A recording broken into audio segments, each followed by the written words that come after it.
Welcome to crime diaries. ఈ వారం మన గెస్ట్ 1985 బ్యాచ్ పోలీస్ ఆఫీసర్, పేరు బిల్లా Ashok garu, retired additional SP.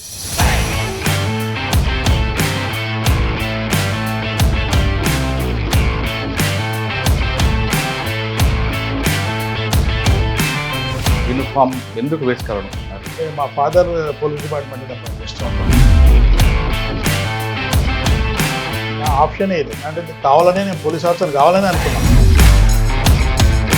Gaddar పాటలు మాటలు మీరు మాట్లాడదా? చెప్పాను కదా, నేను ఒకవేళ సబ్ ఇన్స్పెక్టర్ కాకుండా ఉంటే నేను మావోస్ట్ 5నేమో. సార్, మీరు వరంగల్లో పనిచేసే టైంలోనే హైగ్రీవచారి మర్డర్ గురించి జరిగింది.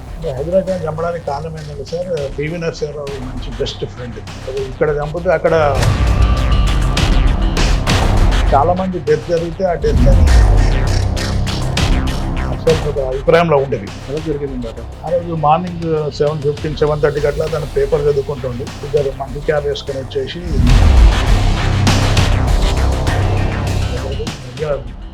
క్లోజ్ రేంజ్ కాల్చి పడేసేసి. కానీ మీ సర్వీస్లో ఒక రేప్ కేసు కనిపిస్తుంది, సంచేషన్. అది కొత్తలో జరిగింది సార్. అది 1.5 year బ్యాక్ ఒక మైనర్ గర్ల్ మీద జరిగిన రేప్ సార్. అమ్మాయిని రేప్ చేస్తూ వీడియో తీశారు సార్, ఫోటోలు తీశారు. ఇచ్చే సీడీ చూపించి మళ్ళీ బ్లాక్మెయిల్ చేశారు. మళ్ళీ బ్లాక్ 10 మంది రేప్ చేశారు అమ్మాయిని. పెద్ద కూడా పోవడం, అరే రాలని ఫోన్ చేయడం. ఎందుకంటే మరి కంప్లైంట్ ఇవ్వలేదు? ఏమి ఇస్తారు సార్ కంప్లైంట్? 10 మంది రేప్ చేసిన ఒక లేడీ వచ్చేలా చెప్తుంది. యాక్సెప్ట్ చేస్తాం చేయరు. కానీ కొంతమంది ఉంటారు, నా మాట చెల్లిపోవటం వల్ల ఈగో ఫీలింగ్. తర్వాత ఎమ్మెల్యే కలిసి ఆయన తర్వాత ఆయన పాలసీ అదే, నేను చెప్పింది నడవాలి, నేను చెప్పింది చేయాలి అంటే అలా కుదిరేదని చెప్పాను నేను. కుదరని చెప్తే ఆయన ఐజీ దగ్గరికి 3 సార్లు వెళ్ళాడు నన్ను షిఫ్ట్ చేయమని. కొంచెం రీజనబుల్ చేస్తాం కానీ మొత్తం బ్లండర్ పెట్టింగేసింది తీసుకుని ఎఫ్ఐఆర్ చేయమని, ఎఫ్ఐఆర్ని పెట్టింగేసి చేయమంటే అంతేనా? లేదంటే రేప్ కేసుని వేరేగా మార్చమని, కానీ మర్డర్ కేసుని ఇంకొకలా చేయమని? దేవుడు చెప్పినా చేయండి. అక్కడ వెళ్ళిపోతాం, అక్కడ నుంచి ట్రాన్స్ఫర్ చేస్తాం అంతే కదా. ఏం చేయరు కదా, మళ్ళీ చంపేస్తారా? మీరు పనిచేసిన టైంలో ఎవరి దగ్గర ఎక్కువగా మీకు బాగా నచ్చిన ఆఫీసర్ ఐపీఎస్? అంటే ఇప్పుడు మొన్న డిఎస్పీ వరకు చేసిన ఆఫీసర్స్ అంటే కూడా అండి, ఎస్సీ కూడా రంగనాథ్ గారు. రంగనాథ్ గారు అయితే ఒక 100 ఐపీఎస్లు ఈక్వల్ టు ఒక రంగనాథ్ గారు. జనరల్గా పోలీసు ఎలా ఉంటాయంటే మనకి సమస్య రాకుండా చూసుకుంటాం. ఎందుకో ఆ సమస్యలు పోయి దాన్ని సాల్వ్ చేస్తాడు. అంటే ఇప్పుడు రంగనాథ్ గారు హైదరాబాద్ కరెక్ట్ పర్సన్ అంటారు. Is the right person sir. అంటే మిగతా వాళ్ళు ఫీల్ అవుతాం నేను అంతే కానీ ఎవరు కనపడడం లేదు నాకు. అంటే దూకుడుగా దుందుడుగా ముందు ఏం జరిగినా పర్లేదు అనేటువంటి.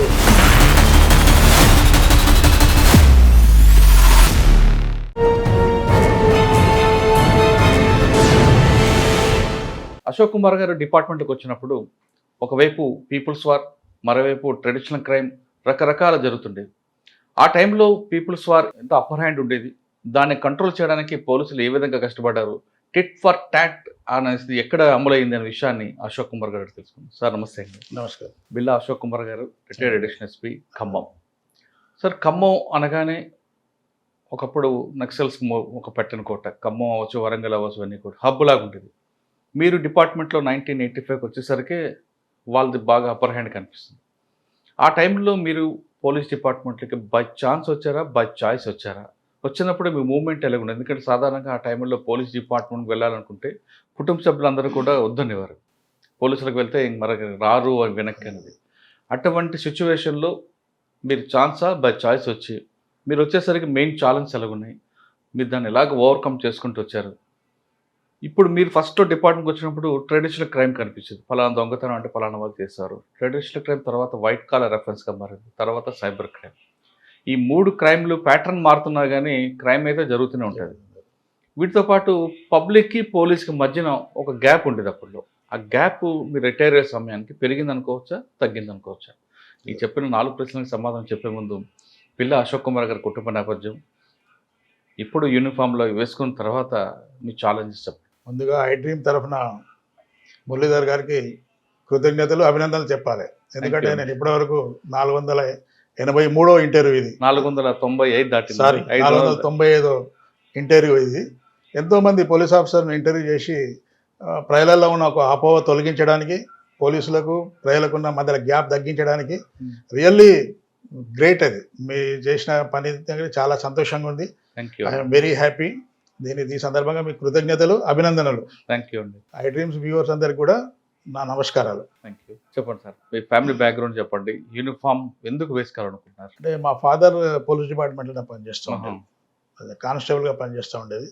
నేను పుట్టింది వరంగల్లోనే, పెరిగింది government junior college, intermediate, arts science college. ఆ రోజులలో రాడికల్ స్టూడెంట్స్ యూనియన్ అనేది వరంగల్ ఒక మీరు అన్నట్టు పెద్ద హబ్ అది. వరంగల్ కానీ కరీంనగర్ కానీ ఈ రెండు స్టేట్ జిల్లాలే వరంగల్లో టాప్ ప్రయారిటీ అన్నట్టు ఆర్ఎస్యూ అన్నది. అవన్నీ చూసుకుంటూ పెరిగాం. మేము డిగ్రీ చేసేటప్పుడు కూడా మా క్లాస్లో 3 సంవత్సరాలు రాడికల్ స్టూడెంట్ యూనియనే రిప్రజెంటేటివ్గా ఉండే. ఆటోమేటిక్గా ఆ ప్రభావం నా మీద ఉండే కానీ ఒకవైపు ఇంట్లో ఫాదర్ కానిస్టేబుల్ అయి ఉన్నాడు. అలా అలా పెరుగుతూ వచ్చేసాము. వచ్చిన తర్వాత ఇది బై ఛాయిస్ ఏం రాలేదు, నా ఆప్షన్ ఇది. అంటే కావాలనే నేను పోలీస్ ఆఫీసర్ కావాలని అనుకున్నాను. ఒకవేళ పోలీస్ ఆఫీసర్ కాకుండా ఉంటే బహుశా మావోయిస్ట్లో చేరడం నాకు తెలియదు. అది అంటే అదొక ఆలోచన ఉండే. అంటే బేసిక్గా మా ఫాదర్ కూడా ఏంటంటే కొంచెం కమ్యూనిస్ట్ భావాలు అయినాయి. ఎవరికైనా అన్యాయం జరిగితే తట్టుకోలేడు. ఆయన డిపార్ట్మెంట్లో పనిచేసేటప్పుడు కూడా తన తోటి వాళ్ళని ఎవరైనా వెట్టి చాకిరిలాగా చేయించడం, ఆ రోజుల్లోనే ఏమైనా కూరగాయలు తెప్పించడం, ఇంట్లో పని చేయించడం అంటే ఆయన దాన్ని ఖండించి ఆఫీసర్స్ మీద తిరగబడేది ఆయన. అటువంటి నేచర్ ఉండే. అవన్నీ చూసుకుంటూ పెరిగాను. అంటే డిపార్ట్మెంట్లో చేరడానికి మెయిన్ కారణం ఏంటంటే ఈ డిపార్ట్మెంట్లో చేరితే కొంతమంది నిస్సాయులకు, ఎవరికైతే నీడీ పీపుల్ ఉన్నారో వాళ్ళకి ఏమైనా సాయం చేయొచ్చు. అది కాకుండా ఆ వయసులో ఉన్నది కూడా ఏంటంటే ఒక యూనిఫామ్కి ఉన్న క్రేజ్ ఒకటి. అంటే ఆ డిపార్ట్మెంట్లో పోతే మనం ఎవరు చేయలేంది, నాకు తెలిసినంత వరకు ఉన్న డిపార్ట్మెంట్లలో ఎవరు చేయలేని పని ఒక పోలీసు వాడు ఒకటే చేయగలడు. పోలీసు చేయాలనుకుంటే ఆకాశమే హద్దు. ఏ సాయం ఏ డిపార్ట్మెంట్లో జొరబడినా ఎక్కడైనా న్యాయం కొరకు, ధర్మం కొరకు, ప్రజల కొరకు మంచి జరగాలనుకుంటే మాత్రం ఖచ్చితంగా చేయొచ్చు. సార్, మీ నాన్నగారు చూశారు, పోలీస్ మీరు క్వార్టర్స్ నుంచి పెరిగారు. అప్పట్లో పరిస్థితి చాలా దారుణంగా ఉండేది. ఇంటి నుంచి బయటకు వెళ్ళిన వ్యక్తి మన ఇంటికి వస్తారా అన్నది కూడా డౌట్ అన్న పరిస్థితులు చూశారు. మరి మీ అమ్మగారు కోఆపరేట్ చేశారా, వెళ్ళరా బాబు అని? ముందు నేను డిపార్ట్మెంట్లో అప్లై చేస్తే ఫాదర్ డిస్కరేజ్ చేశాడు, వద్దు అని. వద్దు, నేను చేస్తున్నా కదా ఆల్రెడీ, ఇంకేదైనా వేరే చూసుకో, ఎందుకు ఈ సబ్ ఇన్స్పెక్టర్ జాబ్ ఎందుకు, రిస్కీ ఉంటుంది అన్నాడు. అంటే లేదు, నేను దీనికే వెళ్తా అని చెప్పి నేను వెళ్ళిపోయినా. ఇక మదర్ అయితే ఎప్పుడు డిపార్ట్మెంట్ ట్రైనింగ్ పోయినప్పటి ఏడుస్తూ ఉండే తను. సహజంగా తల్లికుండే లక్షణం అదే కదా, ఎందుకురా నాన్న మళ్ళీ ఇది నువ్వు కూడా ఈ డిపార్ట్మెంట్లో చేరినావు మరి ఎలా అని. సార్, మీరు చదువుతున్న కాలేజీలో మీరు అన్నట్లు హబ్బు, అందరూ ఉదయం లెగిస్తేనే మనకు ఆ భావజాలం చుట్టూ తిరుగుతుంటారు కదా. అటువంటి సమయంలో మీకు బాగా ప్రభావితం చేసిన వ్యక్తులు ఎవరు ఉన్నారా లోపలికి అండర్ గ్రౌండ్లోకి వెళ్ళిన వాళ్ళు, మీ సమకాలికులు? అంటే నా క్లాస్లో ఉండే సాంబాయి అని వడ్డేపల్లిలో ఉండే. ఇప్పుడు అతను జిమ్నాస్టిక్ కోచ్ చేసి రిటైర్డ్ అయ్యాడు. అతను చాలా కాలం జైల్లోకి వెళ్ళాడు. అంటే మేము కాలేజీలో ఉన్నప్పుడే తీసుకుపోయి రిమాండ్ చేశారు. మా క్లాస్లో వెంకటరెడ్డి అని క్లాస్ రిప్రజెంటేటివ్ ఉండే, వాళ్ళన్న ఇంకో రామరెడ్డి అని ఉండే, అతను కూడా దళం కమాండర్ అయ్యాడు తర్వాత. అంటే మా క్లాస్లో ఆల్మోస్ట్ వాళ్ళు అందరూ అటు కరీంనగర్ వచ్చిన వాళ్ళు, అటు జమ్మికుంట ఆ ప్రాంతంలో వచ్చిన వాళ్ళంతా ఆర్ఎస్యూ బ్యాక్గ్రౌండ్, ఫుల్ బ్యాక్గ్రౌండ్ అలా ఉండే. అంటే ఆ ప్రభావం ఉండే మా మీద. ఏబీబీ ఉండే కానీ కొంచెం చాలా తక్కువ ఉండే, ఆర్ఎస్యూది ఎక్కువ ఉండే. అంటే వాళ్ళు చెప్పే గద్దర్ను కూడా పిలుచుకొచ్చినాం మేము ఒకసారి కాలేజ్కు. గద్దర్ వచ్చిండు, అట్లా అతని పాటలు అవి అన్నీ విన్న తర్వాత అంటే సమాజంలో ఇంకా ఎన్ని అసమానతలు. అంటే 83 కంటే అప్పటికి స్వాతంత్రం వచ్చి చాలా సంవత్సరాలు అవుతుంది కదా, ఇంకా బీదోన్లాగానే ఉన్నాడు, ధనవంతుడు ఇంకా ధనవంతుడు అవుతున్నాడు, ఎందుకు ఈ గ్యాప్ ఉంటున్నది అన్న ఒక ఆలోచన అయితే రేకెత్తించి గద్దర్ వచ్చిన తర్వాత చాలా మంది మారిపోయారు. గద్దర్ పాటలు మాటలు. మీరు మాట్లాడలేదా? చెప్పాను కదా, నేను ఒకవేళ సబ్ ఇన్స్పెక్టర్ కాకుండా ఉంటే నేను మావోయిస్ట్ 5నేమో, పీపుల్స్ వాళ్ళ చేరేవాడినేమో. అంటే అటువంటి భావజాలం అయితే ఉండే. డిపార్ట్మెంట్లో కట్టినా కూడా నాకు ఎంతసేపు ఈ వాళ్ళ నిమ్న వర్గాలకు, ఎస్సీ ఎస్టీకి, ఎస్పెషల్లీ ఎవరైతే మన నీడీ ఉన్నదో, ఎవరైతే అంశపడుతుందో వాళ్ళకు నేను చెప్పే సబార్డినేట్స్ కూడా ఎప్పుడు అదే చెప్తా ఉండేది. డబ్బులు ఉన్నోడు నీతో ఎలానే చేయించుకుంటాడు పని, పొలిటీషియన్ నేను వంగబెట్టి పని చేయించుకుంటాడు. వాళ్ళిద్దరికి నువ్వు బై డిఫాల్ట్ చేస్తావు నువ్వు పని, నువ్వు చేయాల్సిన పని ఎవరికి అంటే జీతం తీసుకున్నందుకు ఎవరైతే నీడీ ఉన్నారో, ముసలి వాళ్ళు, ఆడవాళ్ళు, ఎవరికైతే సాయం అవసరమో, ఎస్సీ ఎస్టీలు వాళ్ళకి చేయండి అని చెప్తా ఉండేది నేను. నాకు ఎప్పుడు ఇదే. సార్, డిపార్ట్మెంట్కి వచ్చిన తర్వాత ఫస్ట్ మీరు ఆర్ఎస్ఐ ఎక్కడండి మీరు వర్క్ చేస్తారు? రిజర్వ్ ఇన్స్పెక్టర్గా నేను ఖమ్మంలో రిపోర్ట్ చేశాను.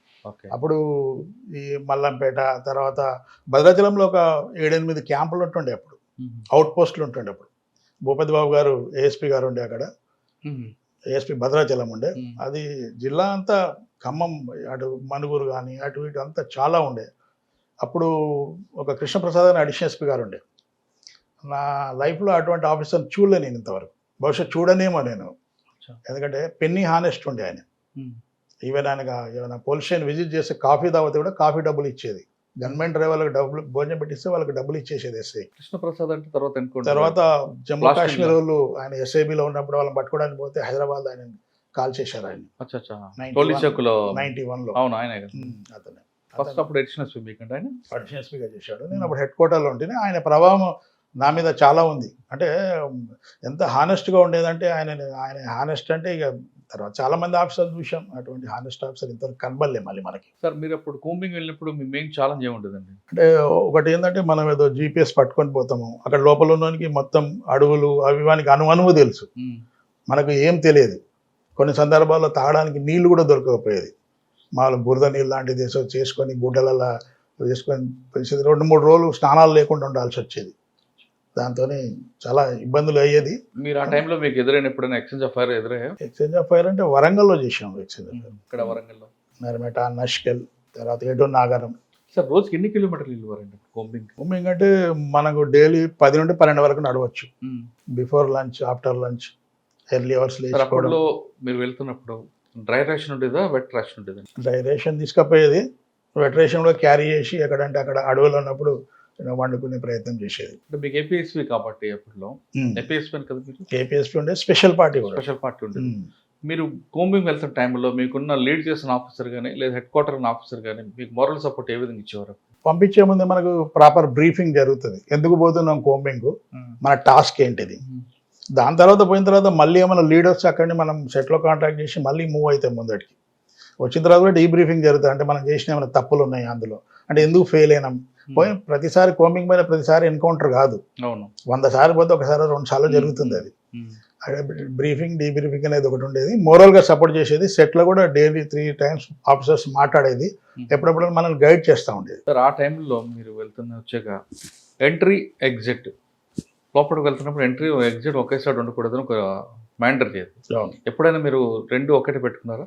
దాదాపు అటువంటి మిస్టేక్ చేయకుండానే ఉండేది. ఎందుకంటే మనం తెలియకూడదు కదా, 100లో ఒకసారి చేసిన ఆ ఛాన్స్ వాడు తీసుకుంటే దాని కాస్ట్ ప్రాణాలే కదా. చనిపోవడం తప్ప ఏమున్నది, ఇక వేరే మార్గం ఏం లేదు కదా. ఇక అందుకే ఈవెన్ కూంబింగ్ పోయొచ్చేటప్పుడు కూడా ఇంట్లో పరిస్థితి ఎలా ఉండే అంటే వీళ్ళు న్యూస్ చూస్తూ ఉండేది, ఏమైనా జరిగిందా, లేదా సెట్లో ఇన్ఫర్మేషన్ ఏమైనా వస్తుందా. వచ్చేదాకా వాళ్ళు కూడా మనతో పాటు, మనం అడవిలో కూంబింగ్, వీళ్ళు ఇంట్లో కూంబింగ్ లాగా ఉండే పరిస్థితి. వాళ్ళు తిండి మానేసి అంటే రోజు వింటూ ఉండేది వార్తలు, అక్కడ బ్లాస్టింగ్, ఇక్కడ బ్లాస్టింగ్, అక్కడ ఫైరింగ్, ఇక్కడ ఫైరింగ్ అనేది. అది కొంచెం ఫ్యామిలీకి అయితే ఫ్యామిలీ పరంగా ప్రాబ్లమే వాళ్ళకి. సార్ ఆర్ఎస్ఏగా పనిచేసిన టైంలో మీకు బాగా మెమరబుల్ ఒక ఇష్యూ చెప్పండి. అంటే నర్మేటలో ఒక ఎన్కౌంటర్ చేయడం జరిగింది అక్కడ. అంటే ఇది ఇప్పుడు చెప్పొచ్చు ఈ విషయము. అక్కడ ఒక జంట దొరికింది, అదే రోజు పెళ్లి జరిగిన జంట జరిగింది. ఎన్ని గంటలప్పుడు సార్ కూంబింగ్ వెళ్ళేటప్పుడు మీకు పర్టికులర్గా పిన్ పాయింట్లో ఉందని వెళ్తారా, లేదు ఇన్ఫర్మేషన్ తీసుకుంటూ అలా వెళ్తుంటారా? లేదు, అది ప్రాపర్ ఇన్ఫర్మేషన్ మీదే కూంబింగ్ జరుగుతుంది. కొన్ని రొటీన్ ఏరియా డామినేషన్ జరుగుతుంది. అంటే ఆ ఏరియాలో మన డామినేషన్ పెంచుకోవడం కూడా, వాడు రాకుండా ఉండడం కొరకు ఏరియా డామినేషన్ అంటారు. Pin point information, proper information ఉంటేనే చేస్తారు, పంపిస్తారు.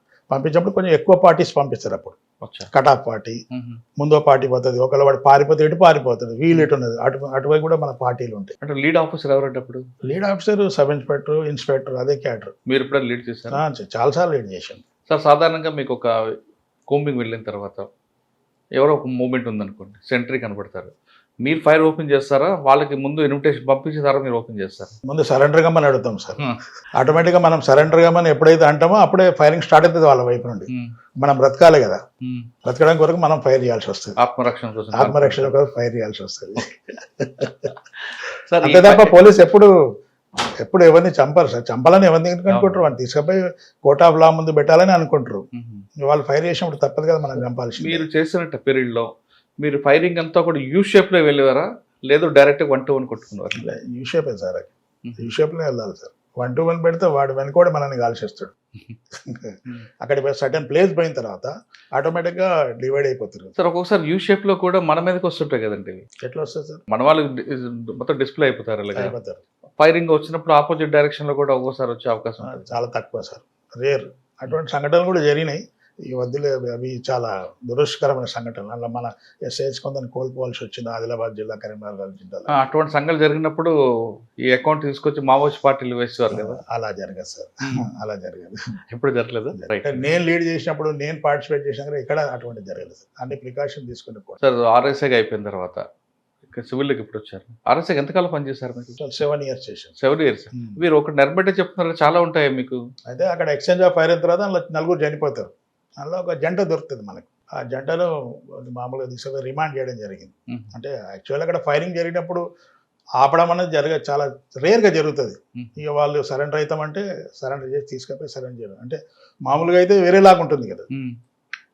వాళ్ళతో పాటు దొరికిన తర్వాత వాళ్ళు నక్సల్సే కాబట్టి అదే రోజు మ్యారేజ్ అయింది వాళ్ళది. అది హ్యుమానిటీ గ్రౌండ్లో నాయక్ గారితో మాట్లాడేసి వాళ్ళను తీసుకుపోయి కోర్టులో ప్రొడ్యూస్ చేసింది. మీరు డిటి నాయక్ దగ్గర పనిచేశారు కదా. డిటి నాయక్ అనుకుని అప్పట్లో ఒక టైగర్, ఎస్, ఆ టైగర్ డైరెక్షన్ ఎలాగ ఉండేవండి? చాలా బాగుండేది. ఎప్పుడు మెసేజ్ పంపుతూ ఉండేది నక్సల్స్కు. మా కానిస్టేబుల్ మా వాళ్ళను ఒక్కరిని చంపితే మేము 10 మందిని చంపుతాం. అది డైరెక్ట్ వాళ్ళకి వార్నింగ్ ఇచ్చేసాడు అతను. ఒక్క కానిస్టేబుల్ కానీ ఒక హోమ్ గార్డ్ కనుక చంపితే మీ వాళ్ళు 10 మంది చనిపోతారండి. చాలా ఫెరోషియస్ ఉంటాడు. చాలా అంటే అది మామూలు ఫెరోషియస్ కాదు అది. అంటే ఎక్స్ట్రీమిస్ట్ వర్క్లో అంత ఫెరోషియస్ ఎవరిని చూడలేదు. అలా ఉన్నాడు కాబట్టి వరంగల్ అలా కంట్రోల్ అయింది అప్పుడు. లేకపోతే వరంగల్ రోడ్ల మీదనే కాల్చేశారు. మట్వాడ పోలీస్ స్టేషన్ సిసిఎల్ దగ్గర కాల్చారు, అసనపల్లి దగ్గర హెడ్ కానిస్టేబుల్ చంపేశారు, ఏటునారం లీవ్లో పోయిన కానిస్టేబుల్ చంపేశారు, యాదగిరెడ్డిని చంపారు, సత్యనారాయణ రెడ్డిని మడికొండ నుండి జీబులు వస్తే ఆయన చంపేసేసారు. ఎంతమంది చాలామంది బలి అయిపోయిన తర్వాత ఈరోజు ఇంత ప్రశాంతంగా ఉన్నదంటే ఎంతోమంది చనిపోయిన తర్వాత ఏర్పడ్డది సార్ ఈ ప్రశాంతత. ఇప్పుడు ఉన్న వాళ్ళకి ఏం తెలియదు. ఇప్పుడున్న కొత్తగా వచ్చే సబ్ ఇన్స్పెక్టర్, కానిస్టేబుల్ చాలా ఎంజాయ్ చేస్తున్నారు వాళ్ళు. ఆ రోజులో బయటికి పోయిన తర్వాత వస్తామా రామా తెలియదు. ఆ ఫీల్డ్ ఒకటి ఉంది. మీరు ఇంతకుముందు అడిగారు కదా, ఆ ఫీల్డ్ మీరు తెలుసుకొని ఎలా ఎంచుకుంటారని. ఇక అదొక చేయాలన్న ఉత్సాహంతో అంతే తప్ప. కానీ అప్పట్లో యూనిఫామ్ లేకుండా వచ్చిన రోజులు, ఇప్పుడు యూనిఫామ్ వేసుకుని వెళ్తున్న రోజులు కనిపిస్తున్నాయి కదా. అప్పుడు యూనిఫామ్ వేయడానికి అదే యూనిఫామ్ లేకుండా సివిల్స్ లో తిరిగిన రోజులు మీవి. ఈవెన్ ఖమ్మంలో కూడా తిరిగాం. పిఎస్ఆర్ ఆంజనేయులు గారినప్పుడు కూడా అందరికి సర్కులర్ జారీ చేశారు, ఎవరు యూనిఫామ్ వేసుకోకూడదు, పోలీస్ జీబులలో రోడ్ల మీద పోవద్దు, బస్సులో వెళ్ళాలి లేదా ప్రైవేట్ వెహికల్ వెళ్ళాలి. అటువంటి రోజులు ఎన్నో, లారీలో తిరిగిన రోజులు ఎన్నో ఉన్నాయి సార్. నేను ఎల్లుందిలో పనిచేసినప్పుడు ఎప్పటికో మేమైనా లారీలనే వెళ్ళేది. ఆర్టీసీ బస్ కూడా వాడకపోయేది. సార్ డిటి దగ్గర మీరు పనిచేసిన టైంలో మీకు బాగా గుర్తుండిపోయిన సంఘటన చెప్పండి. బాగా గుర్తున్న సంఘటన అంటే, ఎందుకంటే మీరే చెప్పారు కదా, ఒకటి చంపితే 10 మంది చంపుతామని. ఆ రిటాలియేషన్ ఎక్కడని చూపించారా? లేదు, అంటే చంపుతా అంటే మనం వాళ్ళలాగా తీసుకుపోయి పట్టుకపోయి చంపడం కాదు సార్. మనం కోమింగ్ చేస్తాం, వెతుకుతాం, చంపుతాం అని అర్థం అది. కానీ ఆయనకి బంపింగ్ అన్న పేరు కదండి. ఉంటుంది ఎలా చేస్తారు కదా పడనోళ్ళు. వాళ్ళు మావోయిస్టులు చేసే ప్రచారం అదే కదా, వాళ్ళు చేసేది కూడా అదే కదా. మేము ఎందుకు చంపుతున్నారు మీరంటే, మేము రాజ్యం మమ్మల్ని చంపుతుంది కాబట్టి మేము చంపుతా ఉంటారు. రిటాలియేషన్ అంటాడు అతను కూడా. అంటే అసలు రిటాలియేషన్ చేసేది పోలీసు వాళ్ళు ఫైర్ చేస్తేనే మనం చంపుతాం తప్ప పోలీసు వాళ్ళని చంపుతానే కదా ఆయన చంపుతా అన్నది. ఆయన కూడా ఎవరిని చంపడానికి లేదు కదా సార్. ఆయన దగ్గర ఎక్స్చేంజ్ ఆఫ్ ఫైర్లతో పాటు సరెండర్స్ కూడా బాగా ప్రోత్సహించాడు కదండి. ఇట్లా ఒకసారి ఒక 4-5 ఎన్కౌంటర్స్ అయినాయి ఆయన వచ్చినాక. దాంతో బెంబెలెత్తిపోయి మిలిటెంట్లు 4,000 మంది హెడ్ క్వార్టర్లు వచ్చి అప్పుడు సరెండర్ అయ్యారు. అంటే వాడు సరెండర్ కాకుండా చనిపోయే పరిస్థితి ఉండే. సరెండర్ అన్నా కావాలి, దళంలో కన్నా పోవాలి, వానికి 2 ఆప్షన్ లేదు. ఆ సరెండర్ అయిన తర్వాత కూడా వానికి వీక్లీ ట్వైస్ కానీ థ్రైస్ కానీ పోలీస్ స్టేషన్లో మనం వానికి సిగ్నేచర్ పెట్టడం, మన అటెండెన్స్ పెట్టేది వాడిని. సార్ రూరల్ వరకు ఓకే, వరంగల్ టౌన్లో ఎలా కంట్రోల్ చేశారండి ఆయన? టౌన్లో చాలా ఫెరోషియస్గా ఉండేది సార్. టౌన్ అప్పుడు సిఓ అనేటది, సెంట్రల్ ఆర్గనైజర్ అని. వాటితో ఒకరు కానీ ఇద్దరు కానీ ఉండేది. గోపాల్ రెడ్డి అంటే మర్డర్లో కూడా సిఓ హరిభూషణ్ పేరుతో జరిగినాయి. సిఓలు సింగిల్గా కానీ ఇద్దరు కానీ తిరిగేది. వాళ్ళని పట్టుకోవడం చాలా కష్టంతో కూడుకున్న పని ఉండేది. 1+1 తిరుగుతారు, 1+1 తిరుగుతారు. చిన్న వెపన్ ఉంటుంది వాళ్ళ, షార్ట్ వెపన్ ఉంటుంది. ఆయన కూడా మంచి పర్ఫెక్ట్ ఇన్ఫర్మేషన్ ఉండేది సార్. నాయక్ గారి దగ్గర మంచి ఇన్ఫర్మేషన్ ఉండేది. ఆయన మమ్మల్ని కూడా బాగా ప్రోత్సహించేది, చాలా ఎంకరేజ్ చేసేది. ఆయన అన్ని రకాలుగా ఎంకరేజ్ చేసేది. అన్ని రకాలుగా అంటే ఇప్పుడు మా టీం ఒకటి ఉండే 7 మెంబర్ది, ఆయనే పిలిపించి అందరికి లైఫ్ ఇన్సూరెన్స్ చేయించాడు. అప్పటివరకు మనకు ఇన్సూరెన్స్ చేయించుకోవాలనే ఆలోచన కూడా లేకుండే. ఇన్సూరెన్స్ చేయించేది, మరి డబ్బులు ఇచ్చేది, తిరిగితే మంచి వెహికల్స్ ప్రొవైడ్ చేసేది. హ్యూమన్ ఇంటెలిజెన్స్ బాగా ఆయన ప్రోత్సహించేవారండి నిజమండి. Yes sir. ఇన్ఫార్మర్ చాలా ఉండేది సార్. ఎవరెవరో ఉండేది. ఎక్కడికైనా ఆయన ఇన్ఫార్మర్ కలిసినప్పుడు చాలాసార్లు నన్ను తీసుకెళ్ళాడు. ఎవరుండపోయేది, నేను సారు డ్రైవర్ ముగ్గురే ఉండేది. బయట ఎక్కడో కలిసేది. అతను సార్ మాట్లాడేది వచ్చేసేది, మేము బయట దూరంగా ఉండేది. ఆయనకు information system excellent information system అనేది. ఆయన వరంగల్లో పనిచేస్తున్న టైంలో ఆయనకు కూడా టార్గెట్ చేశాడు కొంతమంది. టార్గెట్ చేశారు సార్ ఆయన. ఎక్కడ అంటే ఆయన ఈవెన్ హైదరాబాద్ పోయినా కూడా చాలా కాషియస్గా ఉండేది. 4-5 సందర్భాలు నేను కూడా వెళ్ళాను ఆయనతో హైదరాబాద్. అంటే డైరెక్ట్ ఫోన్ చేసి అతనికే చెప్పేది నేను చంపేస్తామని. ఎప్పుడైతే నర్రా రాఘవరెడ్డి డెత్ అయిందో అది పోలీసులే చంపారన్న అనుమానంతో తర్వాత ఆయనకు బాగా థ్రెటనింగ్ కాల్, చాలా డైరెక్ట్ ఆయన కాల్కి, అప్పుడు సెల్ ఫోన్ లేవు కదా, ల్యాండ్ ఫోన్, ఆయన ఫోన్ చేసి ఆయనకే థ్రెటన్ చేసేది నేను చంపుతామని. మీకు కూడా వచ్చేవాడు కదా కాల్స్? అంటే కాల్స్ అంటే నన్ను చంపుతా అని ఆయనకు చెప్పారు. సో ఉన్నాడు ఆయన చంపేస్తాం అంటే హెడ్ క్వార్టర్లో అక్కడ కంట్రోల్ రూమ్, ఆ కంట్రోల్ రూమ్ దగ్గర ఉంటా ఉండేది మేము అప్పుడప్పుడు, అక్కడే రోడ్డు మీదే చంపేస్తామని చెప్పారు. అందుకే పక్కనే వరంగల్ పక్కనే చింతగట్ట అనే ఊరు ఉంటుంది. ఆ ఊళ్ళో మా చిన్నమ్మ అందరు ఉండే, మా మేనత్త కూడా ఉంటుంది. ఆ ఊరికి కూడా పోకుండా అయింది. మా నాన్నమ్మ చనిపోతే కూడా నేను ఊరికి వెళ్ళలే, ఎందుకంటే అక్కడ కడార్ రాములు అని వాడు బాగా ఫెరోషియస్ దళం కమాండర్ వాళ్ళు ఉండే. ఇక ఊళ్ళో టార్గెట్ అయినా ఊళ్ళోకి పోలే, చాలా కాలం పోలే ఊళ్ళోకి నేను కూడా. సార్ మీరు వరంగల్లో పనిచేసిన టైంలోనే హైగ్రీవాచారి మర్డర్ గురించి చెప్పండి, జరిగింది కదా, ఎలా జరిగిందంటే ఎందుకు ఆయన అంతగా టార్గెట్ చేశారు? అంటే హైగ్రీవాచారిని చంపడానికి కారణం ఏంటంటే సార్, పివి నరసింహారావు మంచి బెస్ట్ ఫ్రెండ్ అతను. అయితే ఇక్కడ చంపితే అక్కడ పడుతుంది, బల్లు వెలుగుతుంది అనే వాళ్ళు ఒక ఉద్దేశము. అది కాకుండా హైగ్రీవాచారి మర్డర్ చేయడానికి ఇంకో కారణం ఏంటంటే చాలామంది డెత్ జరిగితే ఆ డెత్ అని ఇతని దానికి కారణం అన్నది ఒకటి వాళ్ళు నక్సల్స్ ఒక అభిప్రాయంలో ఉండేవి. ఎక్కడ నర్సంపేట లాంటి ఏరియాలో కానీ ఎక్కడ మర్డర్ జరిగినా కూడా హైగ్రీవాచారి కారణం అన్న ఒక. హైగ్రీవాచారి వెళ్ళిన తర్వాత ఆ వ్యక్తి మర్డర్ అయ్యేవాడు కదండి. హైగ్రీవాచారి అక్కడ నర్సంపేట పోయొచ్చాడు అనుకోండి, అక్కడ పంచాయతీ వచ్చిన 2 రోజుల తర్వాత అక్కడ మర్డర్ జరిగేది. ఎక్కువ ఆయనకు రైవలరీ సిపిఎం వాళ్ళకు, తర్వాత ఓంకార్ గారు ఎంసీపీ అయింది కదా, అలా ఉండేది. ఈవెన్ టౌన్లో కూడా హైగ్రీవాచారికి ఒక గ్రూప్ ఉండే, ఆ గ్రూప్ చాలా అంటే బాగా ప్యానిక్గా ఉండే. ఈయన అంటే చాలా భయపడేది చాలా మంది. తీసేద్దామని తీసేశారు అతను. ఎలా జరిగిందండి ఆ రోజు మార్నింగ్ 7:15, 7:30 అట్లా తను పేపర్ చదువుకుంటుండు. 2 మంకీ క్యాబ్ వేసుకొని వచ్చేసి అయ్యగారు అంటారు అందరు ఆయన, అయ్యగారు పనిందో మీతోనని దగ్గర క్లోజ్ రేంజ్ కాల్చి పడేసేసారు. దాని తర్వాత ఇంకొక మర్డర్ జరిగింది ప్రభాకర్ రెడ్డి. దాని తర్వాత 2 days తర్వాత నర్రా ప్రభాకర్ రెడ్డి అని పౌర హక్కుల సంఘం నేత, అతను అడ్వకేట్, అతను అంటారోడ్లో ఉంటుండే. తర్వాత అతను కూడా గుర్తు తెలియని వ్యక్తులు మార్నింగ్ 7:30కి అట్లానే మంకీ క్యాప్స్ వేసుకొని అతను కూడా చంపడం జరిగింది. అది పోలీసులు రిటాలియేషన్ అంటుంటారు కదా. పోలీసులు అలా ఎందుకు చంపుతారు? పోలీసులు అలా చంపుతారు. అటు లాయర్ను అసలే చంపరు కదా, లాయరు ఆయన పౌర హక్కుల సంఘం ఎవరు చంపుంటారు? అది ఎవరు ఇప్పుడు హైగ్రీవాచారి అభిమానులు ఎవరైనా చంపి ఉంటారు సార్, లేకపోతే ఇతను చేయబట్టి ఇంకా నక్సలిజం పెరుగుతుంది ఎవరైనా బాధతో ఎవరైనా చంపిఉంటారు. హైగ్రీవాచారి మర్డర్ తర్వాత వరంగల్కి సిఆర్పిఎఫ్ క్యాంప్ లెక్కొచ్చు. హైగ్రీవాచారి మర్డర్ తర్వాత పివి నరసింహారావు గారు అప్పుడు ప్రైమ్ మినిస్టర్ ఉండే, ఆయన స్పందించి వరంగల్ జిల్లాకు BSF-ను CRPF-ను పంపడం జరిగింది. దాని తర్వాత కోంబింగ్లు పెరిగినాయి, కొంచెం కంట్రోల్ చేయడం ఈజీ అయింది. అప్పుడు BSF క్యాంప్ వచ్చిన తర్వాత మనకు వరంగల్ కంట్రోల్ వచ్చిందంట. కంట్రోల్కి వచ్చింది. అంటే ఏటునారాయణ ప్లేస్, ములుగు లాంటి ప్లేస్, పరకాల్, జనగాం, అన్ని ప్లేస్లలో BSF-ను CRPF-ను దింపారు అప్పుడు. కానీ ఏటూరు నాగారంలో లాస్ట్లో ఒక CA చనిపోతారు కదండి, సంతోష్ రెడ్డి CA గారును ఇంకొక SI గారు, 2 చనిపోయారు. అది 91. ఎలా జరిగిందండి అది? ఎలక్షన్స్ జరిగిపోయినాయి, ఒక బ్యాలెట్ పేపర్ రావడం లేట్ అయింది, అది కొంచెం దూరంగా ఉండే. దాన్ని తీసుకొచ్చే క్రమంలో వెళ్దామని CA గారు SI గారు ఫోర్స్ని తీసుకొని వెళ్ళి వచ్చే క్రమంలో బ్లాస్ట్ చేసేసారు. దాని తర్వాత ఒక RTC బస్సు కూడా బ్లాస్ట్ అవుతుంది అక్కడేనా, ఏటూరు నగరంలో? దాన్ని ఎందుకు చేశారు వాళ్ళు? RTC బస్ అని అంటే RTC బస్సులో పోలీసులు ట్రావెల్ చేస్తున్నారు నా అనుమానంతో. అయితే వాళ్ళు మావోయిస్టులు అప్పుడే, రాడికల్స్ అప్పుడే ఒక హుకుం జారీ చేశారు, ఏంటంటే పోలీసులు ప్రయాణించే RTC బస్సులలో రెగ్యులర్ ప్రయాణికులు ప్రయాణించొద్దు, మేము చేసే బ్లాస్టింగ్లో వాళ్ళతో పాటు మీరు కూడా చనిపోతారు అని వాళ్ళ ప్రకటనలు చాలా ఇష్యూ చేశారు. అయితే ప్రయాణికులు ఉన్నప్పుడు పోలీసు వాళ్ళు ఎక్కిన తర్వాత జర్నీ జరుగుతూ ఉండేది. అయితే అందులో పోలీసు వాళ్ళు ఎక్కువ ఉన్నారు, ప్రయాణికులు తక్కువ అనే ఉద్దేశంతో పేల్చేశారు. అప్పుడు సార్ అప్పుడు జరిగిపోయిన బ్లాస్టింగ్ చనిపోయిన SI గారు డెడ్ బాడీ వరంగల్ మార్చురికి వచ్చినప్పుడు అప్పుడు ఉన్న DIG గారు అక్కడికి వస్తారు, ఆయనకి పసుపు కుంకుమ ఇచ్చారని వాస్తవం? అతనికి ఇవ్వలేదు, అక్కడ పెట్టారు, చైర్లో అక్కడ పెట్టేశారు. ఎవరైనా డెడ్ బాడీ చూడాలంటే, ఏ ఆఫీసర్ అయినా చూడాలంటే పసుపు కుంకుమ గాజు టచ్ చేసి లోపలికి పోమని కండిషన్ పెట్టారు అక్కడ ఉన్న పోలీస్ పర్సనల్స్. ఎందుకు అంటే మనం ఏం చేయట్లేదు, పోలీస్ తరఫు నుండి ఏం జరగట్లేదు కదా. అప్పుడున్న సిచ్యువేషన్ ఏంటంటే చెన్నారెడ్డి గారి గవర్నమెంట్ ఉండే, ఆయన అంతకుముందే వాళ్ళతోని చర్చలు జరిపిండు, కాల్పులు విరమిస్తా అన్నాడు. అప్పటి వరకు పోలీసు ఎక్కడ కోంబింగ్ లేదు, ఎవరి మీద యాక్షన్ లేదు, ఏం లేదు.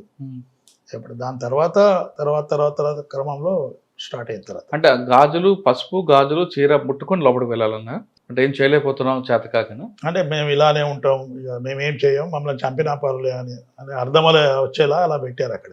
ఆ డిహెచ్ గారు తీసుకున్నారా? టచ్ చేయాలి, ఆయన వెనక్కి వెళ్ళిపోయాడు. ఎవరు టచ్ చేసి లోపలికి వెళ్ళి? చంద్రమౌళి గారు అని ఉండేది, తర్వాత ఐజీ గారు రిటైర్డ్ అయ్యారు. ఆయన స్టాఫ్ కొంచెం దగ్గరగా ఉంటుండే, సోబర్ మ్యాన్ ఆయన. ఆయన లోపలికి వెళ్ళి చూసి టచ్ చేసి రిటాలియేషన్ తీసుకున్నాడు ఆయన. దానికి టచ్ చేసిన తర్వాత మరి దాని రివెంజ్ తీసుకోవాలి కదా. ఇక తర్వాత క్రమంలో చాలా జరిగినాయి సార్. ఇక దాని తర్వాత సంతోష్ రెడ్డిని చంపిన తర్వాత చాలా పరిణామం చాలా జరిగినాయి. ఓకే, వరంగల్ తర్వాత ఎక్కడికి వచ్చారు? తర్వాత ఎక్కడికి వచ్చారు మీరు? వరంగల్ నుండి ఖమ్మం వచ్చాను. అంటే అప్పుడు కన్వర్ట్ అయ్యారా సివిల్లోకి? సివిల్ కన్వర్ట్ అయ్యి అనంతపూర్లో ట్రైనింగ్ చేసి ఎల్లందు ఫస్ట్ పోస్టింగ్ సార్. ఇల్లందులో ఆల్మోస్ట్ 4 సంవత్సరాల 3 నెలలు పనిచేశాను. లాంగెస్ట్ పీరియడ్ అది. అంత ముందు ఎవరు లేరు, దాని తర్వాత కూడా ఎవరు ఉండరు ఇక. ఎందుకండి? అంటే అప్పుడు బేసిక్గా ఎల్లందు people are very good sir. అంటే తెలంగాణ వాళ్ళే అందరు దాదాపు అక్కడ ఉన్నది. మైన్స్ ఏరియా అక్కడ నా జ్యూడిక్షన్లో దాదాపు 5 దళం కమాండర్లు ఉండేది. అంటే ఎల్లందు జ్యూడిక్షన్లే ఉండేది. చాలా గ్రూప్స్ ఉన్నాయి కదా, ప్రజాప్రతిఘటన, ప్రజాపంద, జనశక్తి, తర్వాత మావోయిస్ట్. అంటే అప్పుడు పీపుల్స్ వార్. అప్పుడు పీపుల్స్ వార్ ఒక 5 దళం కమాండర్లు నా జ్యూడిషనల్ రెసిడెన్స్ ఉండేది. అవునా? క్వార్టర్స్ అక్కడ వాళ్ళకి. అంటే ఇక్కడ పుట్టి మంగయ్య ఉండేది. మంగన్న అని మనుగూరులో చాలా దడదలాడించాడు. మనుగూరులో మంగన్న పేరు చెప్తే అసలు ఇక పక్షులు కూడా నీళ్ళు తాగేది పరిస్థితి. మంగన్న అక్కడోడే, రొంపేడోడు, మిట్టపల్లి అనే విలేజ్ ఉండేది. తర్వాత భద్రన్న అని ఒక ప్రజాప్రతిఘటన ఉండేది. తర్వాత మధు అని ఎలియాస్ ఆవునూరు స్వామి అని ఇప్పుడు మన సరెండర్ అండి ప్రజాపంద. అట్లా 5 ఉండే. అట్లా బాగా మూమెంట్ ఉండే.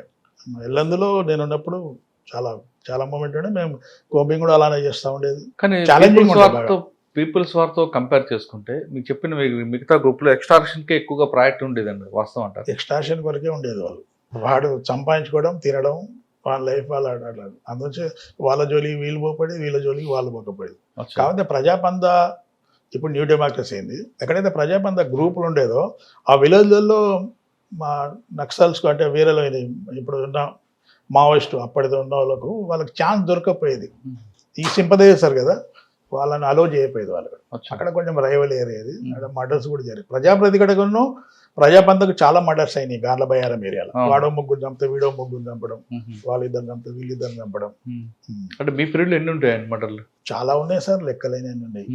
వాళ్ళు చంపుకునే ఎక్కువ ఉన్నాయి. మరి అది కంట్రోల్ చేసేవారా, లేదా వాళ్ళు చంపుకొని మొత్తం ఒకసారి వాష్ అవుట్ అయిపోతుంది అనుకున్నారా? కంట్రోల్ చేసేసారు సార్. జనరల్గా మావోయిస్ట్ పార్టీలు కానీ లేదా ఇటువంటి గ్రూపుల్లో మర్డర్లు జరుగుతాయి, అది ప్రాపర్ ఇన్వెస్టిగేషన్ జరుగుతుంది అంటారండి? లేదంటే ఇన్వెస్టిగేషన్ జరుగుతుంది సార్. ఇన్వెస్టిగేషన్ జరుగుతుంది. ఆ దళంలో అప్పుడు మనకు ఎవరెవరు ఉన్నారన్న విషయం తెలుస్తుంది మనకు. అవన్నీ పేర్లని ఎఫ్ఐఆర్లో ఫైల్ చేస్తాం. మీకు అది విట్నెస్లో ఏమైనా కనిపించవు కదండి చార్జ్ షీట్ వేసేటప్పుడు? కనబడేది కన్ఫెషన్. మరి కన్ఫెషన్ వాల్యుబుల్ కాదు కదా కోర్టులో? Accused confession before police officer not valid sir.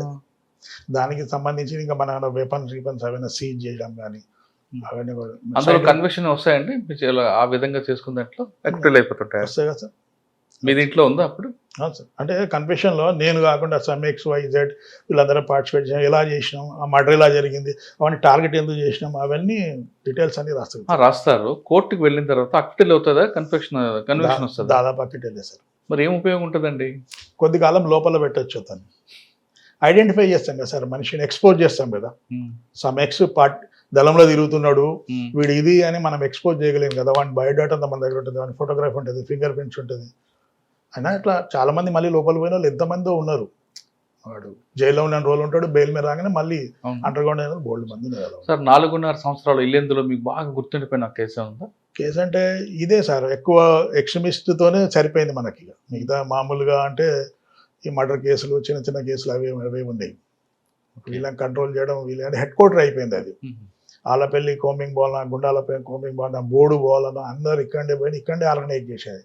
SP DSP ఎప్పుడు విజిట్ చేస్తూ ఉండేది వెళ్ళేందుకు. ఆ టైంలో కదా పక్కన ఒక పొల్యూషన్ బ్లాస్ట్ కూడా జరుగుతుందని చంద్రబాబు నాయుడు వస్తారు.